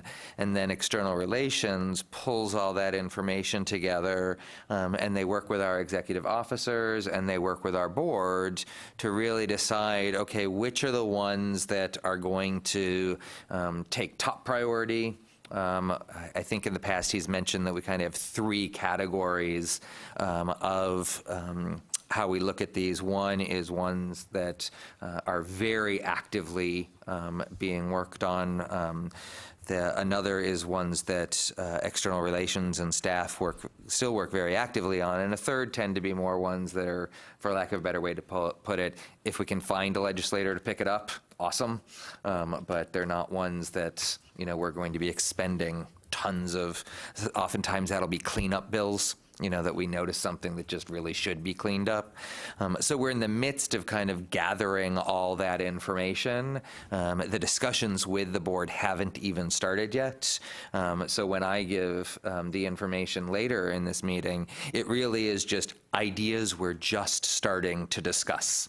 And we wanted to, based on the discussions we've had in this group over the past year, we wanted to bring those even earlier to the table to get the discussion going. So, but that's pretty much what's happening right now, is it's just a matter of trying to get the ideas from throughout the agency, and then and at the January board retreat, they'll really be talking about which are the ones that they really want to understand better, et cetera, and then probably at the, I'm guessing around the April board meeting is when they'll really figure out which are the ones that are going to take that top priority.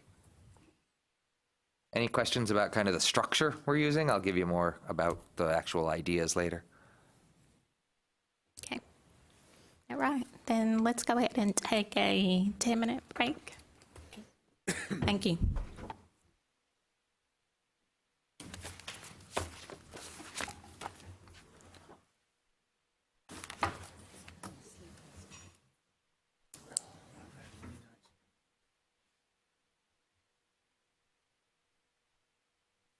I totally missed the dates for the meeting. Was it March 8th, June 7th? Yes. September 6th. September 6th, December 6th. She sent invites to us already. Oh, she did, okay. That makes it easy. Thank you.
on the agenda. I appreciate it. So I spoke with a larger group. You may recall, some of you were there last month. No, actually in October, early October. Spoke with TASFA about SB 887, the student debt letter bill, and where we were standing with that, and got some really great feedback from the audience, some suggestions, and really what I got were questions that I needed to take back to my leadership to ask how we can move forward with implementation and with drafting the rules. And the most exciting suggestion was from Chris Muir, who suggested that would it be possible for the state, for the THECB, to send a letter instead of institutions, because we have access to the full profile or a larger profile of student debt data than you do as institutions, although you don't have access to the same data that you have as institutions. So I took that back to our general counsel and our leadership, and I will say that at this point, we are not able to send a letter as the state, as the agency, for two reasons. One, because the way the statute was written was for institutions to send the letter. So in order for us to send the letter, we will actually have to go back to the legislature and request a change. Two, we don't actually have all the data that's required to be in the letter.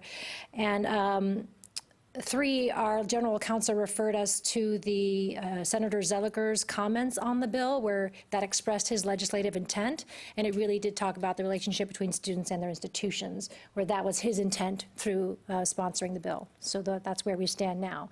That being said, we are interested in pursuing once we move forward with the rules, after that we are interested in exploring how we can give you access to our data to incorporate into your letter, so that we can provide students with, again, a full or better profile of their actual student debt. So that is a conversation we'd like to have once the rules are in place. So I appreciate the feedback that you gave, and so did our general counsel and leadership. Really, we're excited that you were thinking about the implementation of this bill creatively, but again, at this point, we're not able to move forward with the coordinating board being the initiating the letter to students. So we'll still have to remain with you and live with you in institutions. One of the other questions I got at TASFA was, what does reasonable mean? Because the statute says that you have to provide students data about their debt that's reasonable for you to access. And when we talked about that internally, ultimately the decision was we want you to determine what reasonable is going to be. So we're not going to put that in rule because we feel like that would place boundaries on what you can define as reasonable, and we don't want to do that. We want you to have that flexibility. One of the other questions from TASFA was about parent loans. And as you know, in the student debt goal, the coordinating board does include parent loans when we're calculating student debt. However, to the letter of the law, the way the statute is written regarding the student debt letter makes no mention of parent loans. It specifically says student loans. So while we may encourage you to include parent loans to give, again, a complete picture of student debt or of debt related to education, we cannot require that in the letter.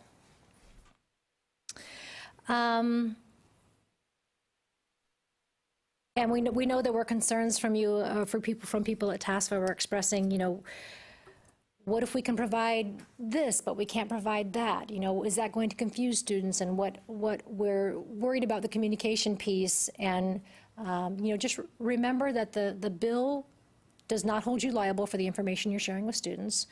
You will be sharing it in good faith. The best information available to you will be what you are giving to students. And it is absolutely appropriate for you to include caveats about the limitations of the data.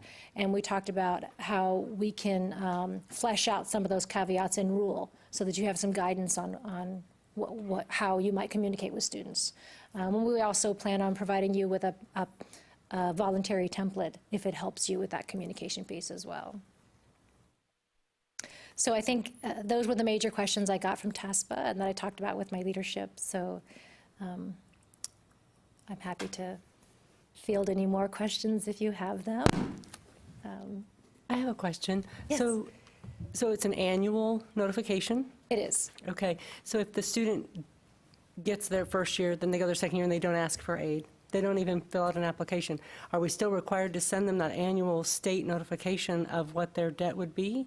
Or If is it they only have- when they've applied for financial aid? If it's when the student carries debt, Okay. then you're responsible for communicating with them. So if a student pays off their debt in the first year, then no, you don't have to send We them a don't have letter, to, but but that's unlikely. Even if they don't continue to apply, we will still have to have them on our radar and make sure we're sending that out to them. Yes. Okay, thank you. And do they have to be enrolled at the institution? If, you know, Yes, they- you're only responsible for communicating with students enrolled at your institution. Okay, so if the student is enrolled, but then they leave for a year, then that year you do not have to send them the notification. My understanding of the statute is that you're only responsible for communicating with students enrolled at your institution, but we can certainly clarify that in the rules. You mentioned the template. Can you elaborate a little bit more on that and maybe when something might be available or what you're suggesting? Can you talk about that a little bit more? Sure. So we really just wanted to provide some guidelines for people who weren't sure where to start with this. And it would be, again, completely voluntary. You could take a look at it, get some ideas, and then completely ignore it.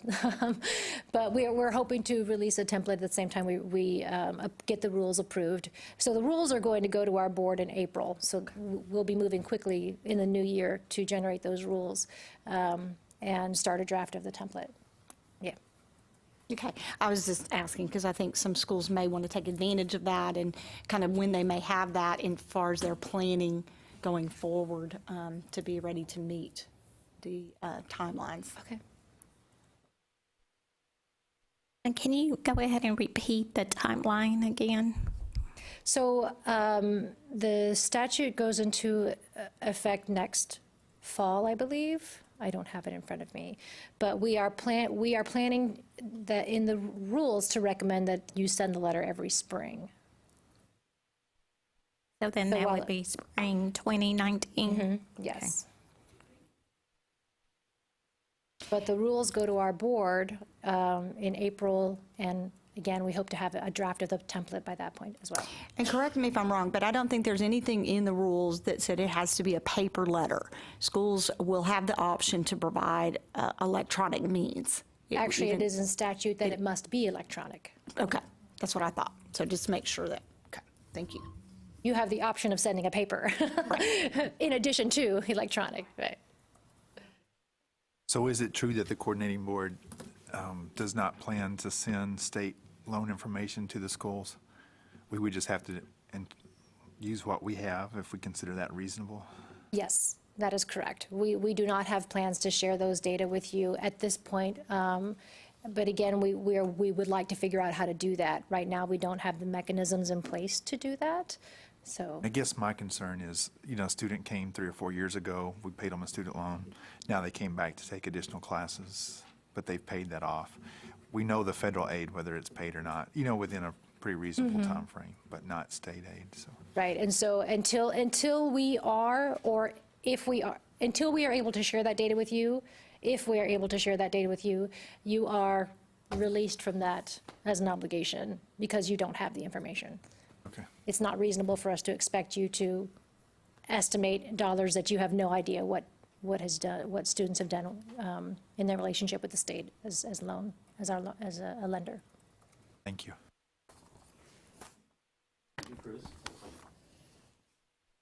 Can you hear me now? Okay. Ginger, first, thank you for listening to me and taking my recommendation. And I do understand, when I originally asked the question, sort of the legislative intent and the framework we're operating with now. My proposal is really sort of a phase 2. In the next legislative session, could we move to a more centralized fashion? That sort of sits really within, last time we visited, John White had gone over with us what are those sort of goals that the coordinating board has in terms of the driving principles when developing legislation. And while I think SB 887 is very, very good, it is very decentralized. It results in a lot of inefficiencies and doesn't really allow as easily for school students to have as comprehensive a picture of the loan indebtedness. So my proposal is really going forward in next year legislative session, would the coordinating board consider maybe centralizing that on a platform here at the coordinating board so that all students are getting the same picture. And so I just wanted that piece of clarification. It wasn't to make that change now and make the coordinating board responsible, because I think SB 887 is pretty clear where that responsible lies, at least at the present. Mine was really going forward in the future. And I think we are interested in pursuing all avenues as long as it benefits, obviously, as long as it benefits students. We're interested in the best possible solution.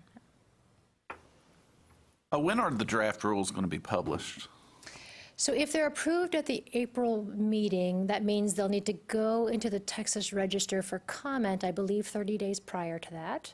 And the final, I actually don't know. That's a good question. I don't know the process well enough. I haven't been engaged in creating rules before. So yes, Chad can answer that. I'll back it up for you. Just from a pure timing standpoint, if it's going to the April board meeting, then it'll have to go to the March, if it's going to go to a CAPS and cause. I'm not sure. I think it's CAPS or cause as opposed to AOC, which means you'll have to have it posted probably by early February in order for those to go through the 30-day comment period in time. And there was some discussion of going straight to the board, but I have to ask for clarification on that. So then it'd be early March if it does go straight to the board. To give us a little more time. Yeah. But I'll be communicating with your leadership before any rules go anywhere. They'll go to you first. They'll go to you first. Yeah. Thank you. Okay. Any more questions for Ginger? No. All right. Well, thank you for providing the updates. Sure. Thanks. Okay. At this time, it's it's noon, so it's around lunchtime. I wanted to ask the group if you want to go ahead and continue on with our agenda items. And I'm thinking that we could probably wrap things up about 1 o'clock, or if you want to take a lunch break. So I'm seeing it. Okay. I'm seeing lots of heads nodding. Yes, continue. Okay, then we're going to move forward. The next agenda item is the discussion of the user access portal improvements. Recently, the Financial Aid Services launched their annual user access cleanup for the secure web portals, and a recommendation has been made from the financial aid community if we can, or if the coordinating board can have a web-based system to update the information instead of having the paperwork go back and forth. The current procedure right now is there's a system authorization form that we get from the website. You fill out the form, you print it, you get a signature from the designated authority person at your campus, whether it's a director or someone else that's designated that. Then you send it back as an attachment to the coordinating board in an email. So I just wanted to ask the group for any other recommendations, if you thought that that process works, or if there's some things that can be enhanced. I mean, I think a web-based would be great, somewhere where we could log in to add or delete, update, instead of passing paper back and forth. I mean, it would be more efficient, and I think that helps us actually keep things up to date in a more timely fashion. So we have those abilities for other agencies that we work with, and it does prove to make things a lot easier to get done and more quickly, so you can get users off or on. And I think to add to that too, going through the process, and this is a process we'll not only go through once a year, but if we're managing it correctly, we're doing it multiple times a year as we take staff on and off. But right now, there appear to be 3 different platforms that you have to go in and take a look to make sure you're on top of the access. And I think the proposal is just, could we build a solution on top of that where it's feeding all 3 of those databases into one, that we as financial administrators can go in, and that way there's better assurance that we're able to do our job, but also really reduce a lot of the work, I think, on the coordinating board, having to receive that paper, go in and update those various platforms. And I would also say that depending upon how you execute this, it would certainly make it easier in audits and things like that to demonstrate that you did this by this time and all of that, rather than finding the attachment in the letter and in the middle. And consideration in building whatever the platform is, as you know, for a lot of us, we do access for the Department of Ed. And so we can go in at any point and delete someone's access or add someone's access for multiple systems, which does help us keep things up to date.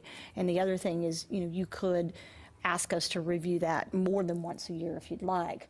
To make sure we do keep it up to date. I know in some offices, not all, but we try to keep up with it also by staff entering or exiting and keeping a checklist of everything that we sign them up for. So when they exit, we can make sure we take everybody off.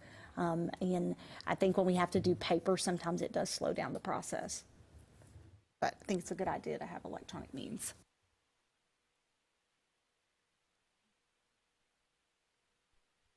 Deshay, you're the most familiar with this. Is there anything you think we should be considering that hasn't been mentioned? Don't feel pressure. If there's not, there's not.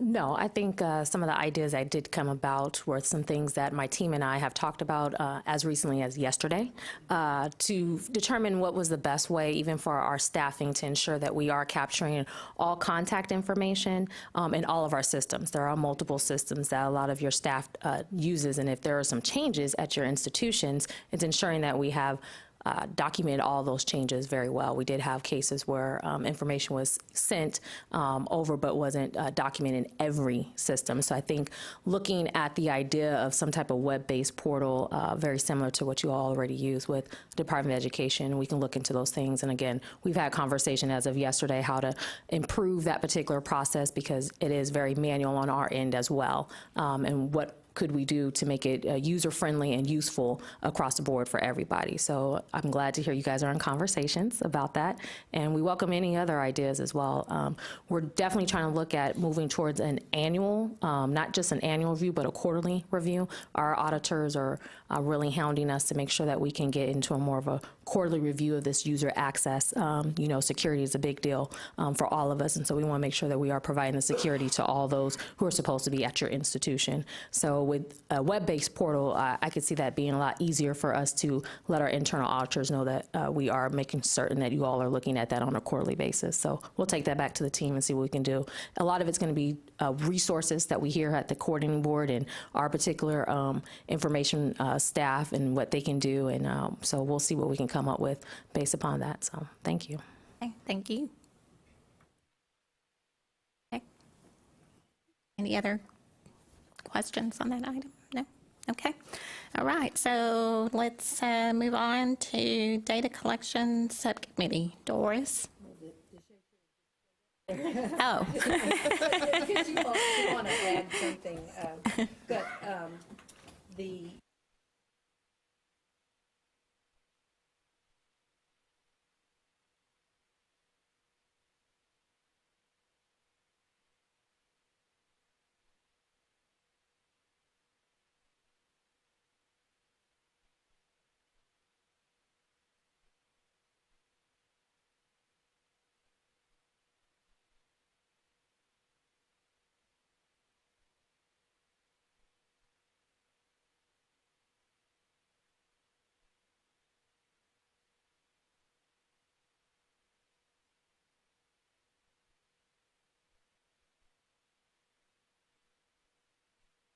would enjoy us to send things,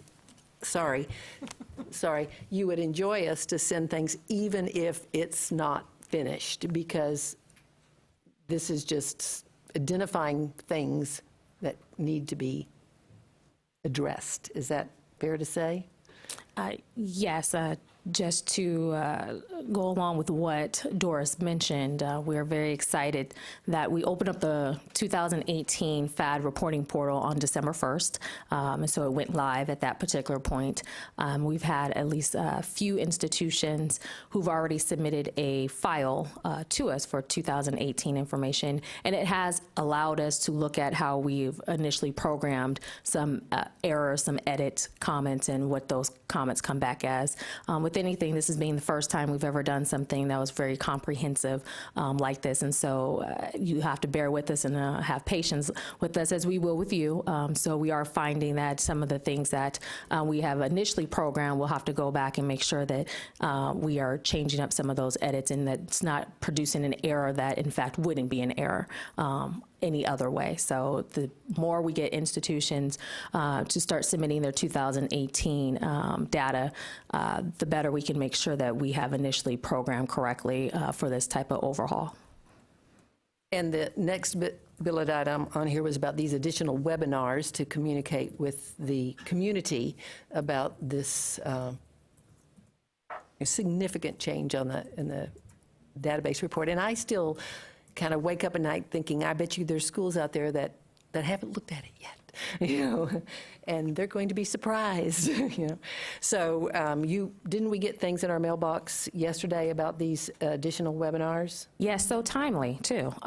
We definitely sent out a memo yesterday talking about 2 different modules that we have created. One of them is just a kind of high-level overview of what that 2018 FAD reporting will look like for institutions who haven't had an idea of what that changes have occurred, and also some commonly asked questions that we received thus far. I foresee us making a lot more commonly asked questions as we continue into this reporting cycle for 2018, and we will constantly make those webinars. So I would definitely go back and look to see if you have some questions over the instruction manual. One of the things that we did come about with some of these commonly asked questions, and as well as some of the things that from the institutions who have submitted the report, is going back and kind of looking at our financial aid database instruction manual, making sure the definitions that we have in there are very clear, so you know how to pull that data to put on the 2018 FAD file. And we have looked at a couple of those particular data elements and realized that we could make them a little clearer.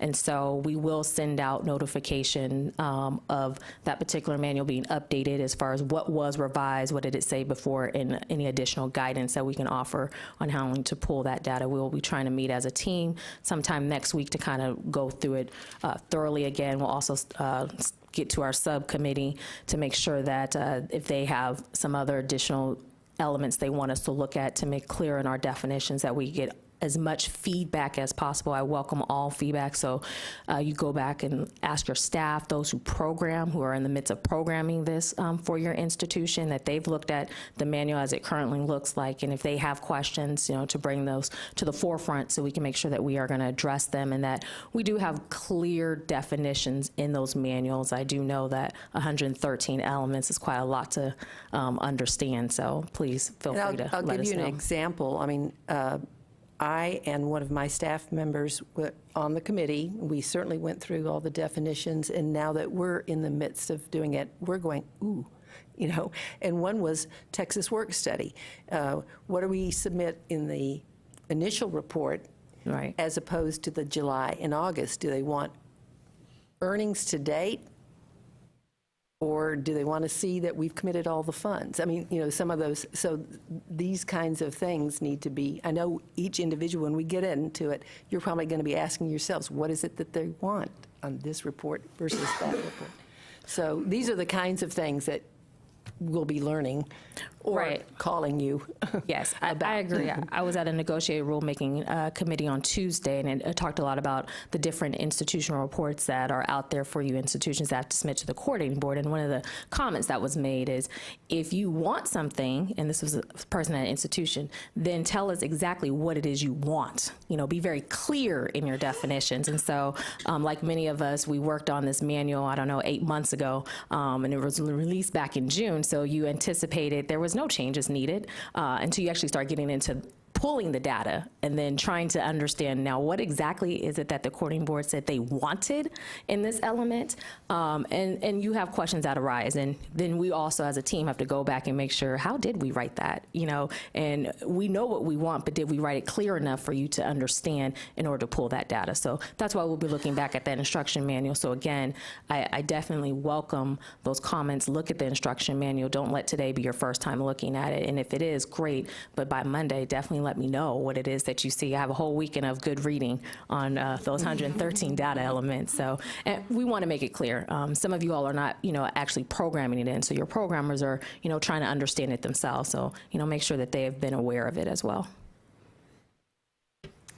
And then, as Chad mentioned, the subcommittee is now going to work on the next phase, and that's this disbursement concept and reporting back and forth. So that is to come, I guess, in early spring, starting that. So we'll be calling back your team members and yes, we're working at it additional internally within the coordinating board staff. We've held a couple of meetings just to make sure before we move it to the data subcommittee, we want to make sure that we give you a true objective and a goal in place. And so you will be hearing from me pretty shortly. So we'll be coming back to your staff who all participated. Thank you. That's it.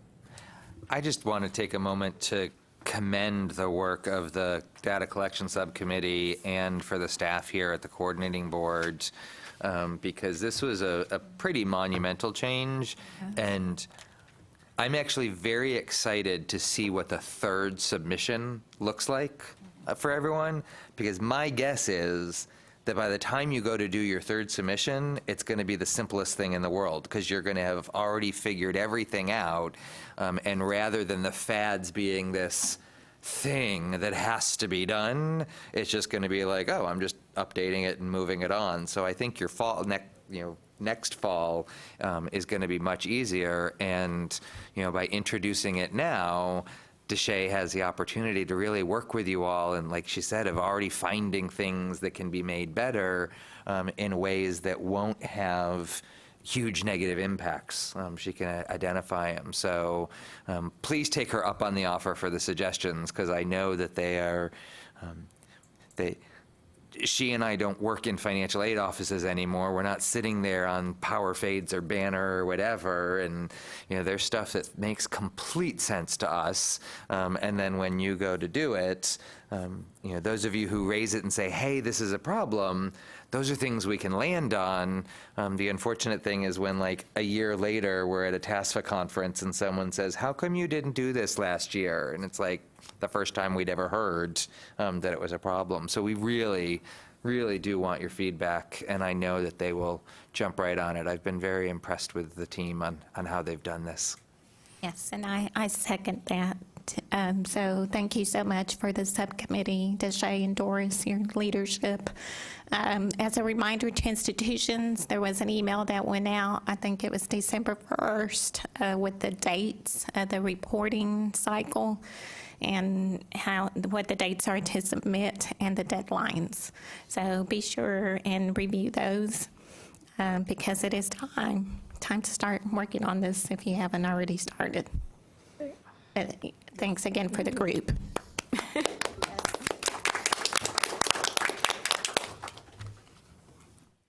Any other questions for DeShay or Doris?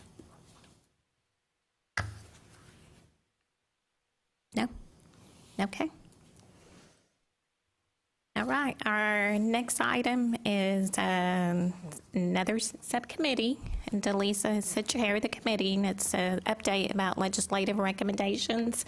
At our last meeting, there was a decision made to form a subcommittee to look at legislative review. And so Delisa was appointed as the chair, and now she has some updates for us. All right, thank you. So I've been working with subcommittee members. Some of them are here today. Chris Murr, Doris was part of the original conversations we had. Brent, some others here.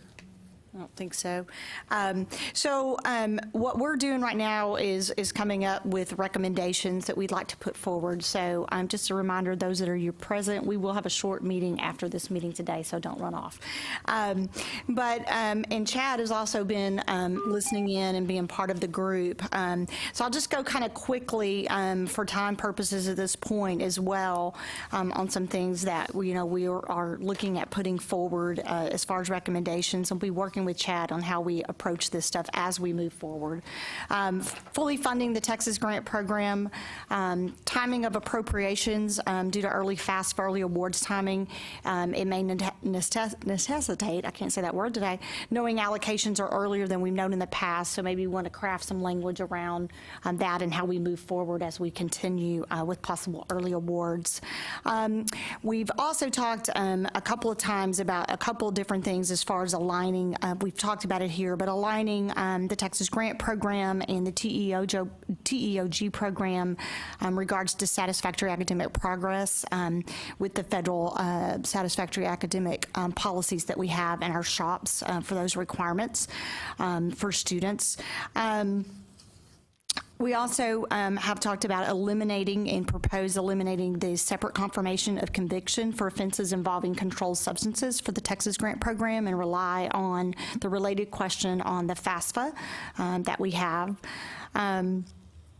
The other thing is to secure appropriations and authorize Texas Higher Education Coordinating Board as the state agency for higher education to administer the application for the TASFA, the Texas Application for State Financial Aid, and relevant data submissions to institutions of higher education, similar to what we have for the FAFSA.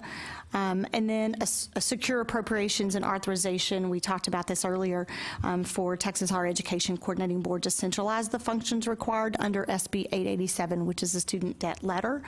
A couple things, I don't know how we'll craft this, but I think that we need to be mindful of and maybe be able to craft something possibly, but if not anything of bringing to the attention, as Bob brought up some things with higher education, is to monitor the changes to the federal aid programs and maybe consider any state aid programs changes and allocations, processes, things that we want to look at as we're looking at higher education and what's changing with, the one grant and one loan and what we can do at the state level with the state programs. We, could possibly also face loss of federal dollars as things progress, possibly with SEOG program going away and decrease in funding from the work study program. So I think that we have to keep those things in mind, not only for this committee, but as we talk to legislators and formulate things as we go forward. One of the items I didn't put on here actually to go forward with the legislator, it's a little tricky item, but one of the things that is a recommendation, so how do we approach this? And we'll be working with Chad to coach and kind of maybe talking to our own governmental relations people, but talking again about bringing up fully funding the Hazelwood exemption program. As Chad has mentioned, it's not a coordinating board program that is with the TVC, but it would have to go to the legislators nonetheless of who owns the program. So those are some of the things that we have on the table at this point as far as discussions in the meetings that we've had. Lisa, can we just make sure on the Texas grant, there's also for community colleges, the TEOG has that same drug requirement. So we just want to make sure that those are. I'll put that in my notes. Thank you. So we would include that then. And I think that follows the same Texas grant policies right now. So any other comments or suggestions maybe from anyone? And I don't want to forget the people who have been on the phone today as well, but also anyone else around the room here as far as any recommendations or something you think we're missing here or we have not touched on at all in regards to formulating some recommendations and getting ready for the legislative session. We do have someone from the audience. Hi, Ken Martin, Assistant Commissioner. One thing, and the ideas are good and appreciate those, but something I'll challenge you all with for, it's not necessarily this next session, but at some point, we as a group need to start looking into this heavily, and that's just overall financial aid. The current model's been in place, whether you talk TG, TEOG, et cetera, for quite a while. But as you mentioned, trying to fully fund Texas grant, just like we ran into with last legislative session, I expect this session to be at least as tough financially as the last session. And so, and who knows what the future has in store beyond, this next biennium. So if you really take the growth rate that institutions need to have to reach the goal of 60 by 30. 550,000 students by 2030. That is a significant growth rate, as well as one of the ways to get there is increase your completion rates without increasing growth rates. But either way, it's going to come with a lot more students. And a lot of these students are coming from poor families. We know that Texas has a high population of that. So what we need to start thinking about is, when does the current model break down? Because it requires, if you leave it the way it is, almost double, if not more than double the funding by 2030. And probably I would state, this is my personal opinion, a rate the state cannot afford. So what do we do with financial aid? Do we just continue to ask for more money, or do we look for other innovative ways to change financial aid? The current model, I'll say, financial aid is needed, but is the current structure the right structure? Is there a better structure to gain the ultimate goal of completions? So I'd ask you to think about that. It's not, again, something that will solve this session, but it is something that we need to address, and it needs to be addressed fairly quickly, because as you all know, that takes a lot of time, one, just to get through a session, any session, two, to be able to implement if there are wide sweeping changes to it. So something to think about. Again, it's not necessarily going to be solved in 3 months or 6 months, but we do need to get there sometime soon within the next few years. Thank you. Thank you. Excellent point. I appreciate the comments, Ken, and I know that, we may need to look at more specifics as far as the Texas Grant Program. My personal opinion is, we need to, at the state level, continue to have some type of grant funding that's available to students in the state of Texas, and figuring out what do we do over the long term? And some of that is going to come down to funding. We get that.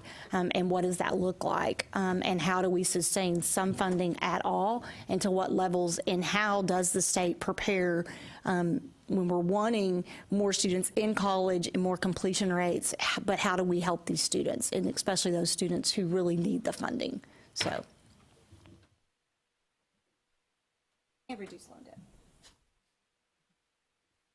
Any other comments or thoughts as far as recommendations? We'll continue to kind of vet these out and up with Chad and his group. I know that, Chad, in your report here in discussions, there'll be a couple other things that you guys, we've talked about already, and you'll introduce as things that would be recommendations as well for the session coming up. So thank you. If you do have anything that you think of, feel free to email me, directly, or call me if you have any thoughts or suggestions, and we'll continue to work on this so that we can be prepared to have something final to move forward. Thank you. Yeah, thank you, Lisa, and the subcommittee. So now we're down to our last official agenda item. Chad, you're up. An update on the Office of Student Financial Aid Programs. Thank you. First, I just want to give a couple updates on some things that are going on in the office, but I'll focus most of my time on ideas legislatively that we've had. In terms of borrower services, wanted to mention to you, I had mentioned in the last meeting that we have purchased a new voice response system, and that is set to be launched in January, assuming we can overcome one router issue. And I'm not a technical person, but it's a router issue, and we'll fix it somehow. So go to Best Buy. But we are very much looking forward to how that will improve our borrowers' experience, both for current students as well as students in repayment. We fully acknowledge our IVR system right now is literally unserviceable. If there's a break in it, we cannot fix it. And so we do have people that get just lost in our system. And so we are all looking forward to being able to launch this next month. One thing for you all to keep in mind is that if you still have staff who are calling the borrower number instead of the toll-free number that was created for institutions, you might want to encourage them to make that switch, because when we move to the new system, there won't be a way for you as an institution to jump from the borrower number over to the institutional number.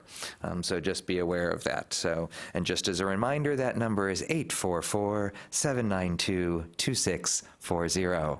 That's 844-792-2640.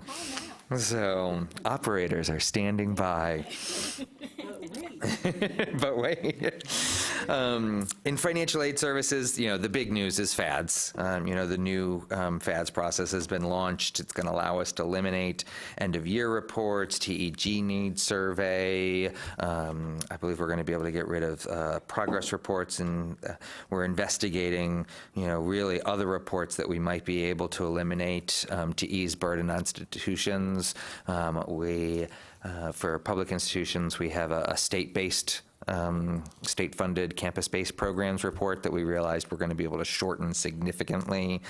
So we're looking at what are all the different ways that you all are going to be able to benefit from this new FADS.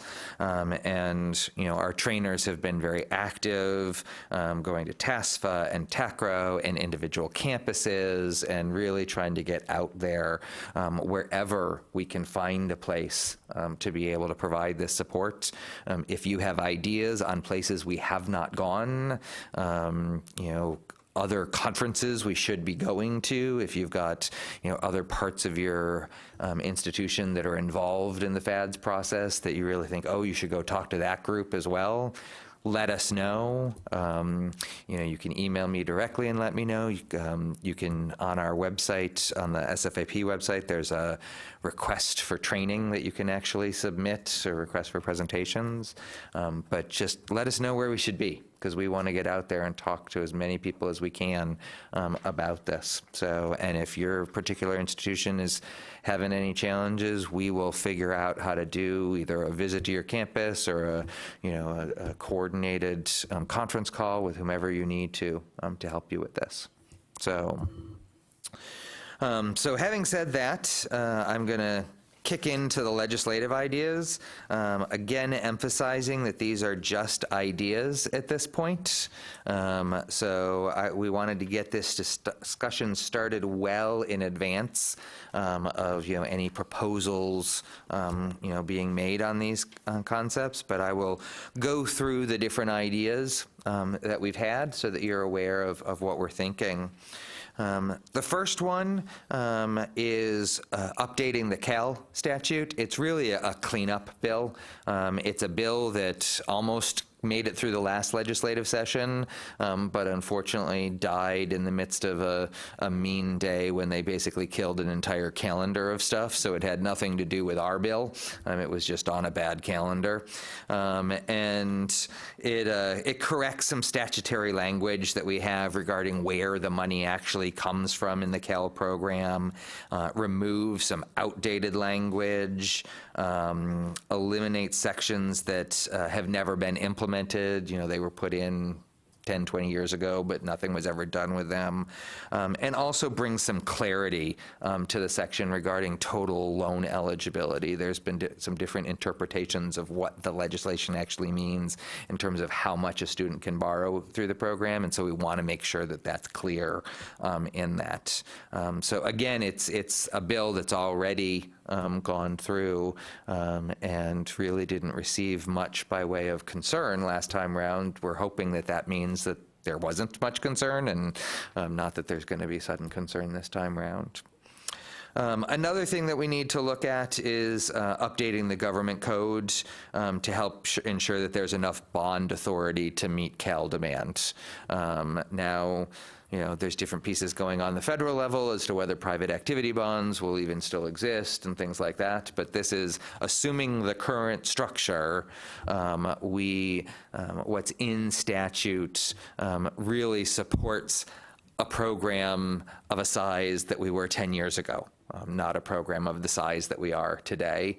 And so as there are continuing demands on the Cal program, we want to make sure that there's enough bond authority to meet those demands, and that we don't have to go back to a process of allocating portions out to different schools. We want to make sure that there's enough to just meet whatever demand there is. So basically, that's the crux of it. I'll be honest, I'm not going to bore you with the details of how we would do that in the language, but that's what we're trying to do, is make sure we have enough bond authority for what the students in the state of Texas need. A third idea that we're discussing is another reintroduction, Texas Works program. That's the one that we've mentioned to you, made it through both houses, and in the end, it came down to one sentence that kept it from going through, and we are going to try again. The Texas Works program, we feel it benefits the institution because it removes that off-campus requirement of having to meet a very specific amount of off-campus activity, and it'll allow institutions to focus specifically on on-campus opportunities, and allows the agency to take on a role coordinating an off-campus internship program for students and employers across the state, really in support of 60 by 30 techs and the marketable skills goal. So the concept is that we would have a centralized program where both employers could submit opportunities for the Texas Work program based on a set of guidelines to make sure that these internships really help move the needle on marketable skills, and that these employers are employers that can meet all the requirements and are solid, and then it allows students in order to contact or to apply through the coordinating board for us to be able to verify their eligibility for the program. And then once you have students eligible and positions eligible, then it allows it to become kind of a free market of students and employers to be able to connect and students to pursue opportunities. These programs would not be would not be part of the financial aid package. So it wouldn't be something that you would need to worry about, how do I build that into the overall financial aid package?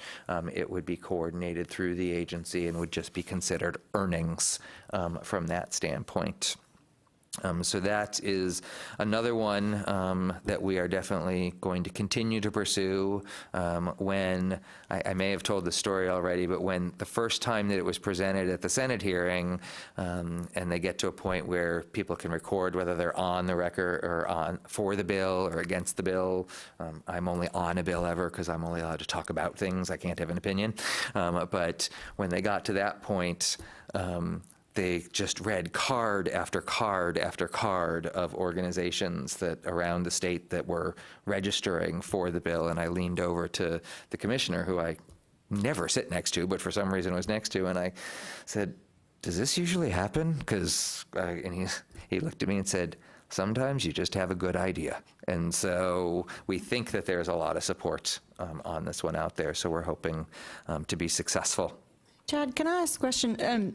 When this was discussed, because a lot of because we have work study programs, and I understand, we work with outside employers, but was there a particular impetus on the coordinating board working and managing the whole program versus it being with an institution for some of us that do internships and so forth, where we could use some of that funding? What was the focus? Really, the discussion was the intense negative response to off-campus work study for the Texas Work Study program. Prior to the bill that passed the last session that required it, we literally had 0 institutions in the state of Texas using their Texas Work Study money at off-campus opportunities. So the fact that there was no participation in that venue whatsoever within the state, and then the intense concern that was raised by institutions is what we decided to focus on. Okay, well, let's not burden the institutions. And at that point, we want to make sure that we don't create something so complex of okay, we'll do it this way for the institutions that don't want to have to do it, but we'll do it this way for institutions that do want to do it, when no institution had ever done it before. So we didn't really see a niche of needing to create a market for institutions to do this, because there was literally zero participation across the state of Texas Work Study at off-campus locations. Well, many of us use our federal work studies. And this has nothing to do with the federal program, and that's part of why we focused the way we did, is because we're not touching the federal program. Right, I understand. I just wanted to comment why many of us weren't using the Texas allocations, the Texas. Oh, no, I totally understand, but you weren't, and that's where I was focusing. Didn't, because we were using federal, so we were like, we'll just use our federal for off instead of allocating any of our state for off campus.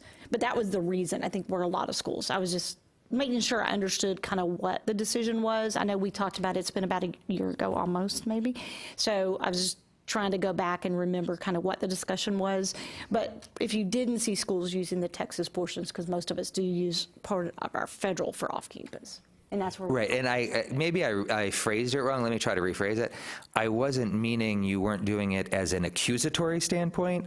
I was saying, since nobody's using it, creating a centralized program shouldn't suddenly cause a huge problem on well-established programs, because there weren't any programs out there. So that's what I was trying to say, was we didn't feel like we were coming in on an area that was already well-established and strong, and this was an area that literally hadn't been touched until the legislation forced people to touch it. And then at that point is when we started to get the feedback of serious concerns about being able. So a lot of it was really based on, the institutions coming to us and saying, this is a problem. This is a huge problem. And so we were responding to it.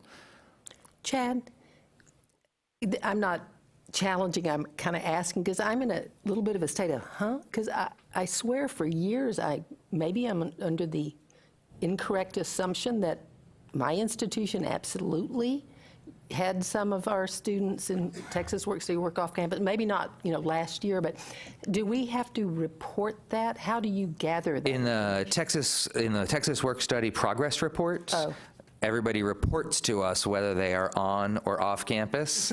And in the years leading up to Deshaies and my arrival, I admit we didn't go back 10, 20 years, but 3-4 years prior to our arrival, literally none. Good. Yeah. Jan, excuse my ignorance, but we're talking really about sort of the recent change in legislation that required it to be a certain percentage. Right. Which is really the barrier. And I think our school is one of those that either met or came close to meeting it. But I think for our career services office, it's an extreme challenge. And I think especially if you're a school that's not in a metropolitan area, the opportunities for students are not necessarily available. And if they are, they have to travel some distance. So I think institutions can be affected negatively. So I think from a career services office perspective, which handles that, year before last, they did a tremendous amount of work to secure that. But this year, even with this established relationships they have with those off-campus employers, it's proven to be a challenge for them. So it's a lot of work, and I understand why the coordinating board is doing that. I'm just thinking, if sounds like there's support for this, so that's not an issue, but an alternative would be maybe lowering the threshold in terms of the percentage requirement. Just a thought.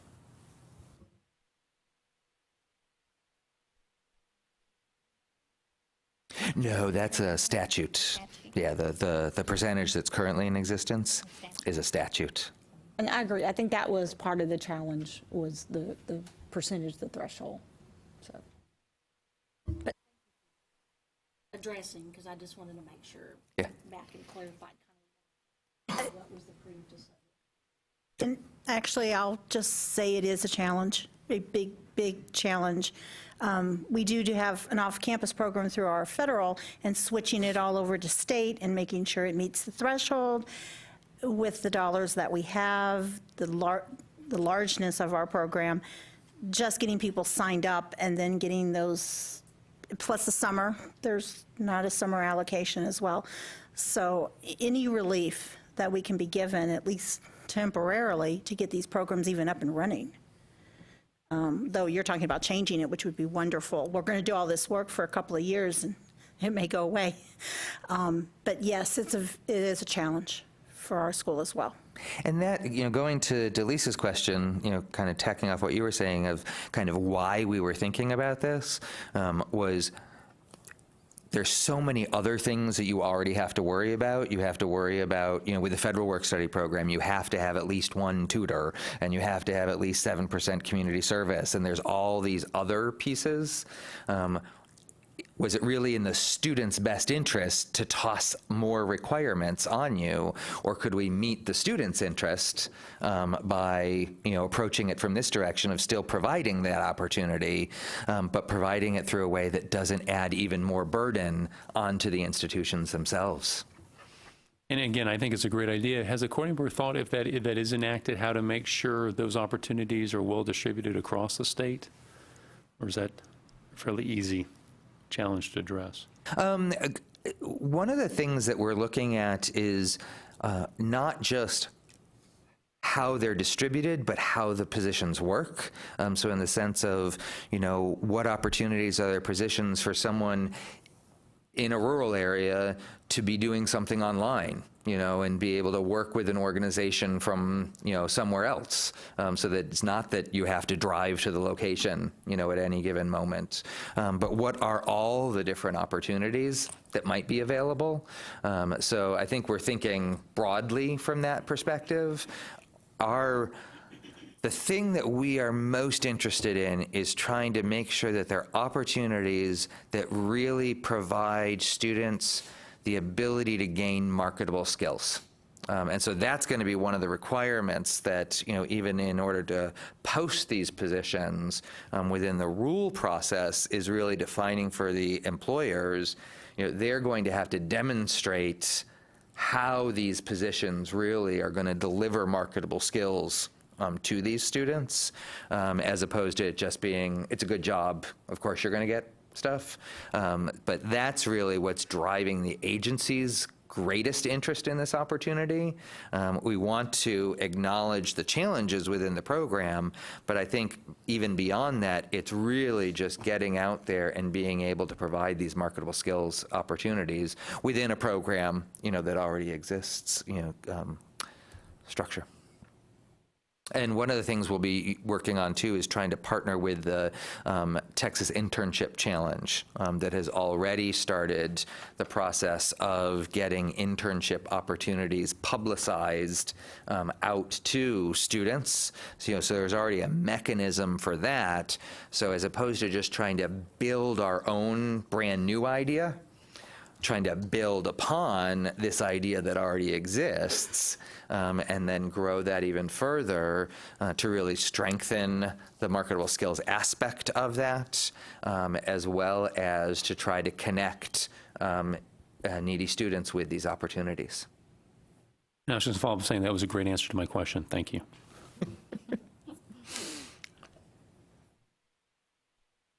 So I'll go on to another thing that we are looking at, and that is the potential to modify the TASS program, Texas Armed Service Scholarship Program, which is actually a loan forgiveness program.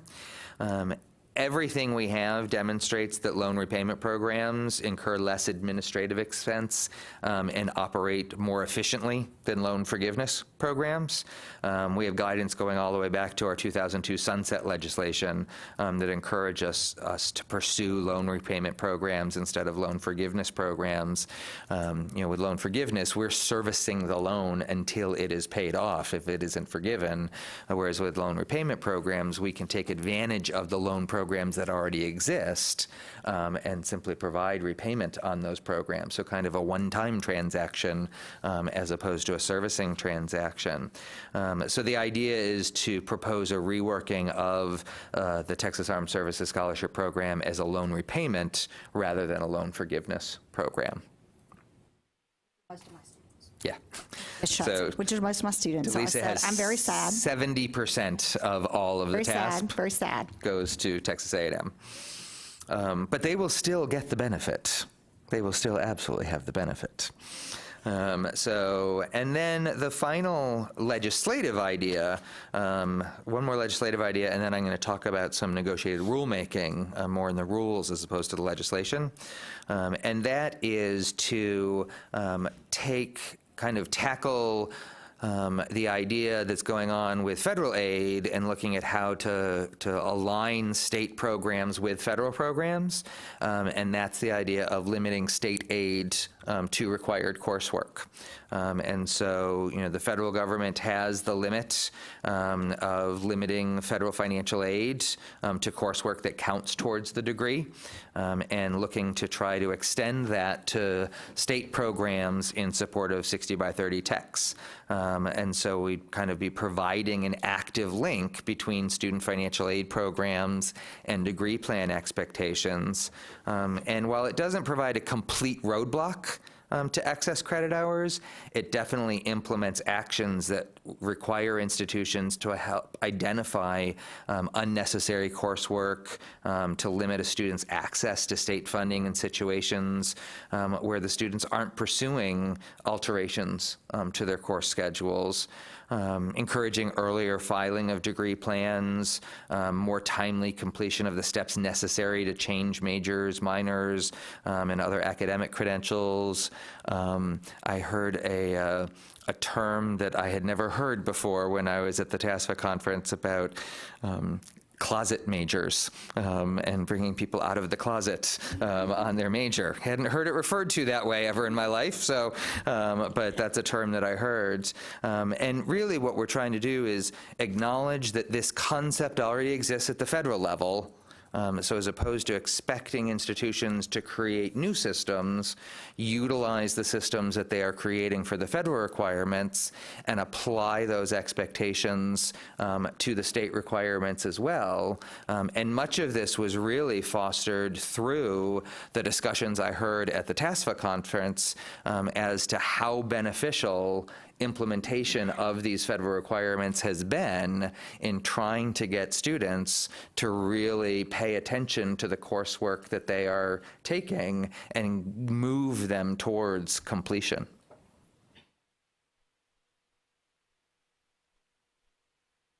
Any questions on CALE, Bond, Texas Works, TASP, or limiting state aid to required coursework before I jump into rules? Jen, I was just going to say thank you for taking the lead then in terms of the courses counting toward degree, because I think the more alignment we can have between the federal and the state government, that's not only going to make it easier on the students from their comprehension and make them more successful, but it's definitely going to allow us from an administrative standpoint to streamline our process and spend more time addressing the real needs of our students. So thank you.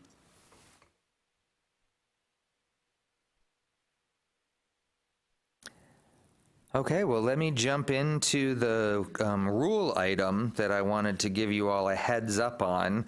I didn't want us to launch this negotiated rulemaking process until I'd had a chance to give you a heads up on what it is, so you'd be aware. We're going to be launching a negotiated rulemaking process in the new calendar year to provide institutions with greater flexibility in spending their grant and work study funds.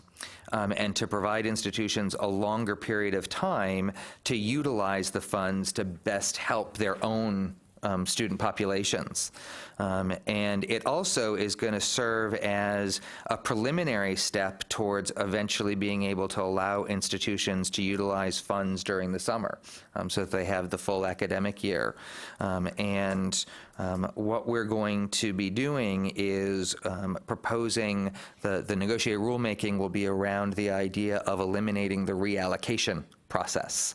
And so notices inviting nominations will occur shortly after the new year with the goal of having the negotiated rule go through the process and be ready for the July board meeting. And so thus it won't affect the current year that we're in. But negotiated rulemaking committee members will help develop a rule that's in the best interests of all students across the state. So really looking at what's best for them. The reallocation system really limits flexibility right now. It requires institutions to return funds or give up their right to those funds well before the end of the school year. It creates somewhat of an inequitable distribution for future years, because schools that do get reallocation money, that only goes to a limited number of schools, and then those schools can then increase the number of recipients, so then their allocations go up in future years. And then, a school that doesn't utilize their full allocation by, early February, not only has to return funds, but then also sees a decrease in their percentage share of the next year's funding. And so the goal really is to allow institutions the full spring semester to manage their allocation. Allocated funds that an institution wasn't able to utilize, as demonstrated on the summer submission of their FADs, would then be used to provide updated allocations in October. And so every school would receive their preliminary allocation in the spring, as we currently do, and no one's allocation would ever go down. You'd have that from, that would be based on the appropriations from the state. But then in October, once we knew exactly how much money that we had available to us that was returned during the summer process, we would then provide an updated allocation to all institutions. And so basically the redistribution process would follow the standard allocation process, so it would be applied equitably to all institutions, and it would also provide funding 6 months earlier in the academic year than the current process, so that schools would really know what they had to work with and be able to do stuff during the fall, as opposed to waiting until late spring to kind of play catch up with the money. And then it would allow you the entire academic year to be able to utilize all of those funds. So you'd be getting, you'd know what you had to start with from an appropriation standpoint, to start the year when we gave out those spring, early summer ones. And then in October, you'd find out if you have additional funding to work with, and then you'd have all the way through the end of the academic year to be able to use those funds. So if you did have, money left over at your institution, and you had students, that ran into problems or ran into situations, later than early February, you could still have the ability to utilize funds with those. So this will go through the negotiated rulemaking process, so everyone will have the opportunity to come in and represent what's best for the students of the state. We'll actually have to have 4 different negotiated rulemaking, because we'll have to have it for, 5. We have to have it for Texas Grant, 2 for TEOG, 1 for the community colleges, and 1 for the technical institutions. We'll have 1 for TEG. We'll have 1 for Texas Grant, did I already say that one? And 1 for work study. TEG, 2 TEOGs, a Texas Grant, and a work study. Whatever that adds up to is how many we're going to have. So I'm going to be just cruising with negotiated rulemaking, but we'll have individual discussions within. So we'll have meetings based on sector, but then the people that are on those committees will be representing what's best for the students of that sector. Any questions about this idea that we're going to be putting out for negotiated rulemaking? So just to confirm, so if we got the preliminary in the spring, so if it was $20 million, it's guaranteed not to go down. Correct. So we could have this information ready to go. In spring, what's the timing? Is it still? Well, spring is still based on, the fact that we can't, there's almost 2 different springs. Are we in an appropriations year or aren't we in an appropriations year? Because if we're not in an appropriations year, we can do that earlier in spring once we've got all the data to be able to put together based on FAD submissions and things like that. But in an appropriations year, we can't give you your official allocation until the governor has signed the appropriations bill.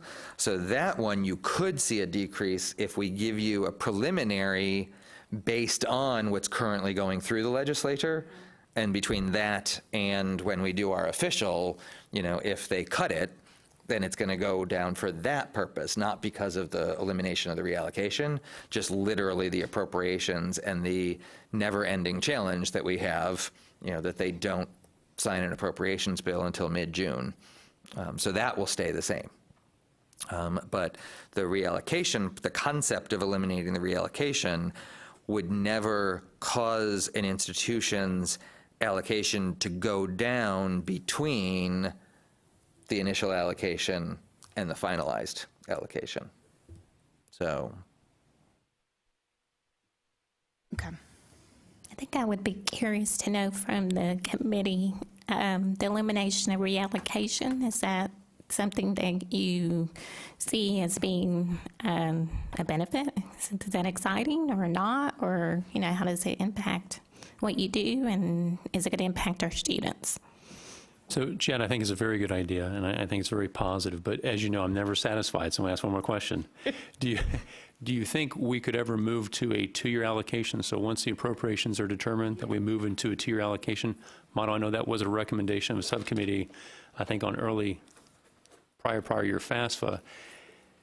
And I know we probably have to build in some contingencies for if a school within that first year doesn't spend everything, or within 10%, we might need to adjust. But I think that would allow us as administrators to have greater stability in projecting and getting award letters out much earlier on. So just putting that out there again. Yep. And sorry, I am so not good at writing and talking. And that idea has definitely been one that's come up before. And it runs into the challenge of the biennial cycle, that it gives you a good idea for the biennium, but it never solves the fact that in the legislative year, you're still going to get it really late. So it won't solve that piece of it, but allowing the flexibility, between the years, that is something that has been raised before. I've heard feedback on both sides of whether or not that's going to provide the level of stability. But that is something that we could definitely explore as to whether or not that should be put into part of the negotiated rulemaking discussion. And that way allow the negotiated rulemaking committee to talk about that and really decide, what's most effective. One of the challenges, I think one of the negatives was, how does that potentially hurt students at institutions with larger growth rates? Right. Because you're going to be dealing with one set of data. And so if they have growth that would have affected their allocation the next year, that's not going to be seen until the next biennium. But I think that there's definitely the potential of putting that into the discussion. And that way, kind of the negotiated rulemaking is both talking about what's best for students from a standpoint of the timing of funding, for reallocation, things like that, as well as what's best for institutions in terms of when you're going to find out about the information. So I think it's at least worth discussing, and it might be good not to put a lot of burden on the coordinating board, maybe to pull some of that data to see, and looking back over the years, what the difference would have been in terms of allocation if we had gone to a 2-year model as opposed to the incremental year-by-year changes that we experience in allocations versus, stepping up to every 2 years. What would that look like, so that as we had those discussions, that we could really sort of anticipate what that would mean for us in terms of administrative issues. And oftentimes what we'll do for negotiated rulemaking is, we'll put out a straw man, so kind of an idea a suggestion. The committee can choose to ignore it and just start fresh on their own. They can choose to kind of use pieces of it. They can choose to just run with it, you know. I think the shortest negotiated rulemaking I've ever had clocked in at, I think, like for me, it was 3 minutes. And we spent like 12, 17 minutes introducing the process of negotiated rulemaking that takes the first 20 minutes of any meeting. And then everyone looked at the straw man and said, yep, we like it. And we were done. I was like, okay, that's how we like them to happen. But, you know, there's ones that we really, you know, tackle. And so one of the things we do when we've got the straw man is we also can provide the data on here's what the straw man would cause things to look like. And so, you know, if we took that approach, we could provide the negotiated rulemaking committee with, you know, here's how it would look for all institutions, you know, if we changed this process. So. Thank you. And it sounds like you set the standard of 3 minutes and 27 seconds, so whoever's on that committee or negotiated rulemaking, that might be something we need to beat. Are there other concepts or concerns that you think that I should be pondering as we are working on the straw men for these negotiated rulemaking pieces? Someone's calling in with an idea.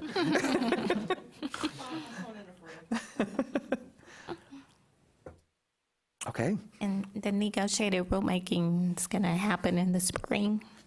Yes, we will put out the call for nominations sometime in January. I'm not sure exactly when, but we'll put the call out for nominations in January.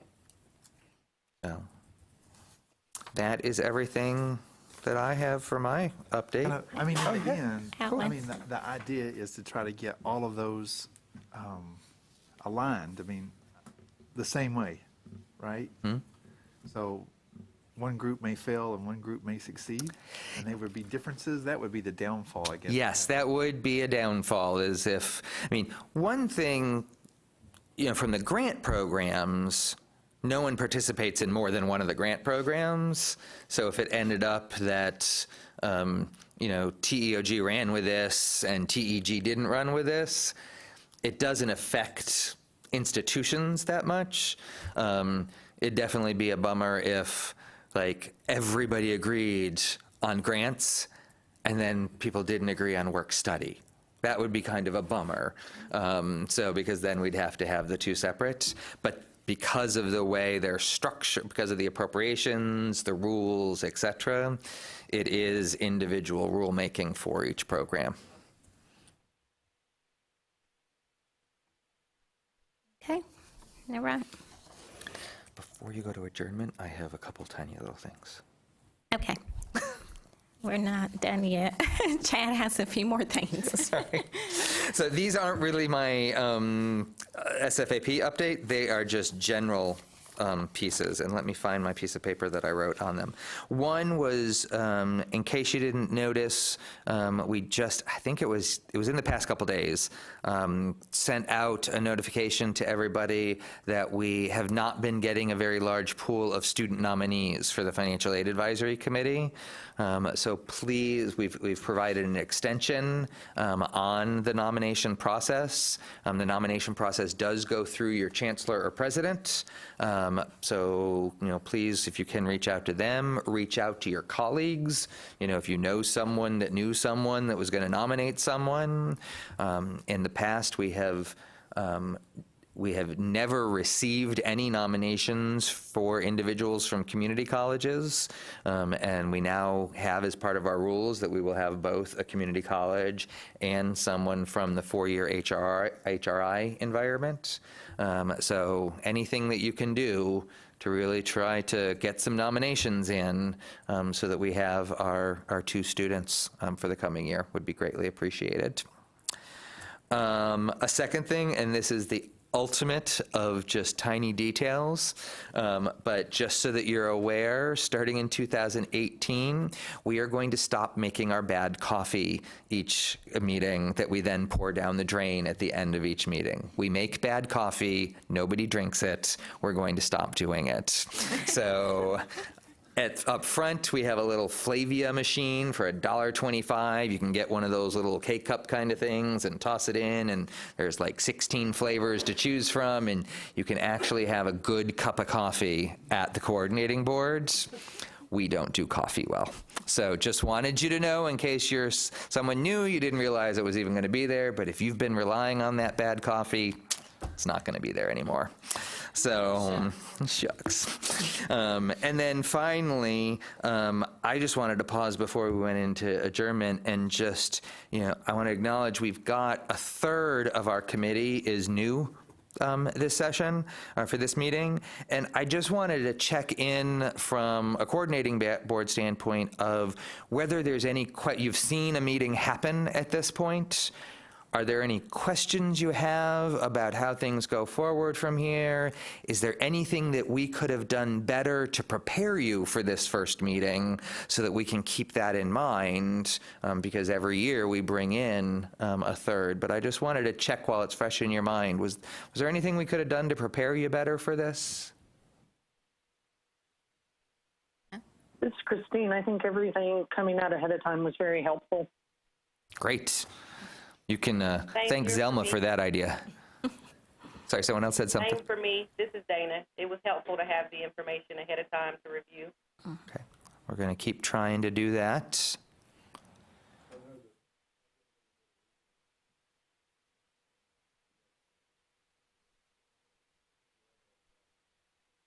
Okay. Great. Anything that you feel you need to know before we have our next meeting? I just want to thank everyone for the opportunity.